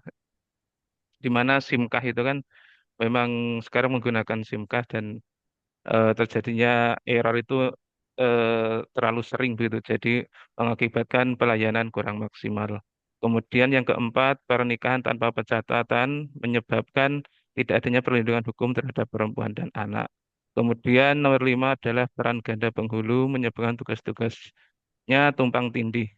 Eh, Kemudian setelah diidentifikasi atau dianalisis melalui metode APKL yang peringkat satu ini adalah terjadinya pernikahan karena hamil di luar nikah. Yang nomor dua adalah terjadinya pernikahan anak muda atau pernikahan dini di- yang belum di bawah umur begitu ya. Dan kemudian yang ketiga adalah pernikahan tanpa pencatatan. Selanjutnya dari ketiga itu kita saya identifikasi menggunakan metode USG. Yang pertama adalah terjadinya pernikahan karena hamil di luar nikah, yang kedua adalah terjadinya pernikahan di bawah umur atau anak muda yang umurnya masih di bawah ketentuan, dan yang ketiga adalah pernikahan tanpa pencatatan atau nikah siri begitu. Kemudian selanjutnya adalah ditemukan masih sama seperti tadi. Yang pertama yang menjadi core isu adalah terjadinya pernikahan karena hamil di luar nikah. Selanjutnya langsung ke Ya, respon. Fishbone, diagram Fishbone. Itu adalah core isunya adalah terjadinya pernikahan karena hamil di luar nikah, nggih. Itu materialnya tidak ada filter media sosial, di mana sekarang media sosial sangat luas, nggih. Ada YouTube, ada Instagram dan sebagainya itu tidak ada filter. Kemudian akses situs yang dewasa begitu ya, itu sangat mudah dijangkau. Kemudian yang kedua adalah metodenya tidak ada pendidikan seksual. Kemudian yang kedua adalah pola pacaran bebas. Yang ketiga adalah environment atau lingkungan. Di di lingkungan eh, di situ adanya hubungan pacaran yang dianggap wajar. Kemudian yang kedua, lingkungan longgar terhadap pergaulan bebas. Yang keempat adalah men atau orang-orang ya, itu adalah remaja, kurang ilmu agama, dan yang kedua adalah kurangnya pengawasan orang tua. Kemudian yang selanjutnya adalah tentang gagasan kegiatan. Ini sebenarnya eh, gagasan yang saya peroleh ini adalah eh, karena belum belum konsultasi dengan Pak Kepala karena baru cuti dan kemarin belum sempat ketemu begitu ya Bu ya. Ini semuanya kebanyakan apa ya tentang penyuluhan dan sosialisasi begitu. Yang pertama adalah memberi edukasi kepada para siswa sekolah tentang bahaya pergaulan bebas. Langkah-langkahnya itu adalah memberi materi ke sekolah, kemudian menggandeng OSIS atau ROHIS ya untuk mengampanyekan pergaulan sehat begitu. Yang kedua adalah memberi bimbingan keluarga kepada orang tua, yang langkah-langkahnya memberi materi parenting, yang kedua adalah membentuk komunitas keluarga Islami. Yang ketiga adalah pemanfaatan media sosial guna memberikan konten kebaikan. Langkah-langkahnya adalah membuat konten edukatif dan yang kedua adalah membuat kelas pengaduan digital. Yang keempat adalah mengajak perangkat pedukuhan yang ada di sekitar pedukuhan itu tentang untuk sadar akibat gaulan bebas. Yang langkah-langkahnya adalah membatasi tamu di jam malam dan yang kedua adalah melakukan ronda malam. Yang kelima adalah gagasannya adalah memberi edukasi kepada orang tua tentang dampak negatif dari gadget. Itu yang langkah-langkahnya yang pertama adalah melakukan ronda gadget terhadap anak dan memberikan situs konten positif kepada anak. Oke. Demikian Ibu atas perhatiannya. Terima kasih. Oke, terima kasih Pak Denny ya, nih Pak Nggih, Denny. eh ini cukup di sini apa yang di slide gagasan saja nih. Tadi ini sebagai penghulu nggih, kemudian beberapa isu yang diangkat adalah maraknya atau tingginya kasus pernikahan karena hamil tadi ya. Memang itu nggih itu. Pak, ya, berdasarkan data ya, data di KUA Iya, gitu. iya. Ada eh, beberapa bulan ke belakang itu ada beberapa yang tercatat telah positif gitu, Bu. Gitu, nggih. Jadi memang mungkin ini nggih yang harus segera di apa namanya dicarikan solusinya. Nah, untuk apa kegiatannya nanti bisa pembimbingan keluarga Islami atau mau pembimbingan Nggih. atau pendampingan, tapi ini nanti dilakukan rencana secara online dan offline ya, Pak ya. Jadi ada Eh, pembimbingan. iya, Bu. Rencana yang yang saya gagas itu yang pertama itu ada offline itu kan nanti kita offline dan kan ada nomor dari peserta begitu nggih. Ada nomor dari peserta kita buatkan grup. Nanti kita ada membuat kelas pengaduan digital itu, Bu. Ya berarti kan pola pembimbingannya nanti baik offline maupun online ya, karena kan Nggih, ada pemanfaatan media sosial juga. nggih, Jadi nanti pembimbingan keluarga Islami, eh, bisa aja pembimbingan keluarga Islami dan pencegahan pergaulan bebas eh, secara online dan offline gitu nggih. Karena kalau nggih, hanya Bu. pemanfaatan medsos saja kan nanti hanya secara online nggih. Nah, Nggih, kemudian bisa nanti ada edukasi gitu nggih. Kemudian eh, mengajak perangkat paduka untuk sadar. Nah, ini juga nanti berupa penyuluhan juga ya Pak, bimbingan ya. nggih, Bu. Kalau mengajak perangkat padukuhan untuk sadar akibat pergaulan bebas, ini saya rasa hampir sama dengan memberi bimbingan bimbingan keluarga kepada orang Keluarga nggih. tua. Oh, Nah, ini nggih. hampir sama, nggih. Nanti Nggih, Bu. yang sama nanti bisa dijadikan satu saja. Nggih, Ya, kemudian juga selain edukasi keluarga ini nanti juga bahayanya atau dampak negatif dari HP atau gadget gitu, nggih.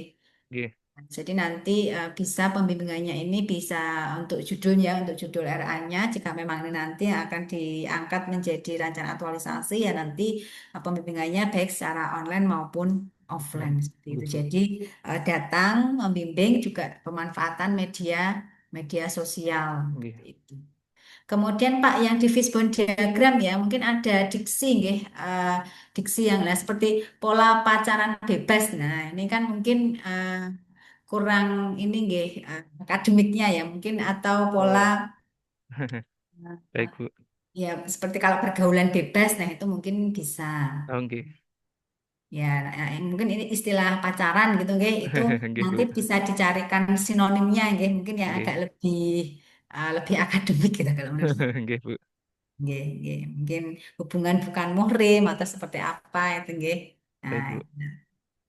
nggih, mungkin itu saja Pak, beberapa saran masukan yang bisa saya sampaikan. Nggih. Nggih Bu, matur nuwun Oke, Bu. baik, yang terakhir ini ada Budaya Novita, monggo silakan. Ibu, terima kasih atas waktu yang diberikan. Izin share screen, Bu, Bapak Ibu. Baik, baik.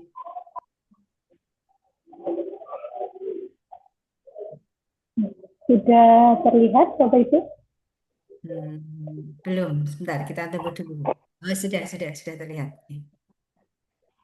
Oke, perkenalkan Bapak Ibu, nama saya Dea, Ketua SD Satu Kebumen akan memaparkan core issue atau permasalahan yang ada di Satu Kebumen. Yang pertama, ada kurangnya pemanfaatan media dan teknologi dalam pembelajaran. Yang kedua, masih adanya bullying verbal di lingkungan sekolah. Yang ketiga, minimnya penerapan metode pembelajaran yang variatif. Yang keempat, belum optimalnya integrasi nilai-nilai karakter dalam pembelajaran. Dan yang kelima, kurangnya minat belajar siswa dalam pembelajaran yang efektif. Setelah saya analisis menggunakan analisis APKL, didapat tiga peringkat utama, tiga peringkat teratas. Yang pertama, belum optimalnya integrasi nilai-nilai karakter dalam pembelajaran, masih adanya bullying verbal di lingkungan sekolah, dan yang ketiga, kurangnya minat belajar siswa dalam pembelajaran yang efektif. Lanjut ke analisis UEC, dari tiga itu kita ranking lagi, terdapat satu peringkat atas, yaitu belum optimalnya integrasi nilai-nilai karakter dalam pembelajaran. Nah, setelah kita dapatkan isu utamanya, kita analisis menggunakan diagram fishbone. Dari SDM-nya atau MEN, salah satunya yaitu fokus pengajaran hanya pada aspek hafalan atau teoritis. Jadi untuk porsi afektif, untuk pembentukan karakter atau afektif belum mendapatkan porsi yang seimbang. Dari material atau bahannya itu buku teks minim contoh konkret pada penerapan karakter.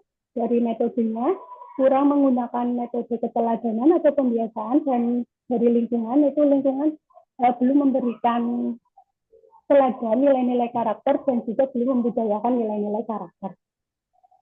Lanjut untuk gagasan kegiatannya. Di sini ada 5 gagasan kegiatan. Yang pertama ada proyek akhlak atau akhlak berbasis proyek. Di sini misalnya ada seni drama. Nanti bisa dalam 1 minggu itu ditambahkan Selasa Santun, Rabu Tanggung Jawab, Kamis Disiplin, dan sebagainya. Terus yang kedua ada galeri kebaikan. Ini saya akan membuat satu kotak khusus di dinding kelas dengan nanti diberi judul juga kebaikan kita. Terus yang ketiga ada jurnal akhlak hebat. Jadi nanti siswa diberi buku kecil atau jurnal khusus dan setiap hari harus menuliskan kebaikan yang dilakukan pada hari itu. Terus yang keempat ada storytelling akhlak. Jadi sebelum pembelajaran, guru menyampaikan cerita dengan menggunakan boneka, gambar, atau media lain. Terus yang kelima ada lagi akhlak box. Ini sebuah kotak yang nanti di dalamnya ada gulungan kertas berisi tantangan akhlak yang harus dilaksanakan oleh siswa. Mungkin itu saja itu yang dapat saya sampaikan. Mohon saran dan masukannya. Oke, baik, terima kasih Bu Dianovita. Ini menarik tadi tentang kurangnya integrasi nilai-nilai karena guru sebagai guru akidah akhlak. Gagasannya sudah cukup inovatif. Ini ada galeri kebaikan. Nah, atasnya ini nanti nama untuk penyelesaian namanya apa ini yang semua kegiatan ini nanti bisa masuk dalam kegiatan apa ini, Bu? Saya coba di scroll ke atas sedikit, Bu. Nah, stop, nggih, nggih. Oh, optimalisasi, nggih. Optimalisasi nilai-nilai karakter, optimalisasi integrasi nilai-nilai karakter dalam pembelajaran. Nggih. Oke, baik. Nah, hanya ini yang saya tanyakan, ini nanti dilakukan hanya satu kelas berapa rombel? Kalau saya itu dapat jadwal mengajar itu hanya di kelas 2. Di kelas 2 ada 4 rombel. Oke, berarti kemungkinan semua rombel di kelas 2 bisa ya? Insya Allah. Oke, baik. Berarti karena kenapa? Karena biar apa? Agar eh, efek atau dampaknya itu terlihat. Oh, ternyata dengan pola kegiatan ini, oh akhlak adab anak itu semakin baik, terutama untuk yang kelas 2. Jadi kan harapannya nanti di saat proses habituasi, ya selama kurang lebih 1 bulan, ini nilai-nilai akhlak anak ini akan meningkat ya dengan adanya kegiatan-kegiatan ini kan kegiatan yang anak banget gitu ya apalagi ini di MTS ya Bu ya. Di MI, Bu. Oh di MI ya di MI MTS ini judulnya sesuai gitu nggih sesuai dengan anak banget gitu nggih. Nah semoga ini juga bisa menginspirasi gitu nggih. Nggih baik terima kasih Bu Dea ya. Nah nggih monggo bisa apa bisa stop share. Kemudian ini sudah dari apa namanya analisisnya, kemudian isu-isu juga udah cukup bagus gitu nggih. Nggih. Baik Bapak Ibu eh, pertemuan kedua atau sinkronus kedua ya eh, apa terkait dengan pemaparan ya walaupun ini nanti ada yang sudah fokus ada yang belum fokus gitu ya monggo nanti bisa lebih lanjut nanti ya, Bu dia bisa stop share Bu. Ya, ini nanti bisa dilanjutkan nggih, konsultasi kepada mentor jika nanti sudah ada penunjukan mentor. Setidaknya Bapak Ibu hasil ya dari kegiatan kita pagi ini, kemudian Bapak Ibu mengerjakan tugas individu ini nanti Bapak Ibu mempunyai pengalaman gitu nggih, mempunyai pengalaman oh ternyata seperti ini cara melakukan identifikasi isu, memilih isu, kemudian melakukan analisis dari masalah-masalah yang muncul ya, baik nanti masalah khususnya kalau dalam hal ini kan masalah yang ada di tempat tugas dan nanti juga masalah-masalah yang mungkin bisa dihadapi gitu Bapak Ibu nanti saat sudah menjadi pegawai negeri sipil gitu, sebagai pemahaman dan juga pembekalan awal. Sekali lagi pemahaman pembekalan ini tidak hanya Bapak Ibu saat menjadi peserta, tapi juga saat Bapak Ibu nanti sudah menjalani sebagai pegawai negeri sipil. Nggih, mungkin itu Bapak Ibu yang bisa saya sampaikan nggih di pagi hari ini.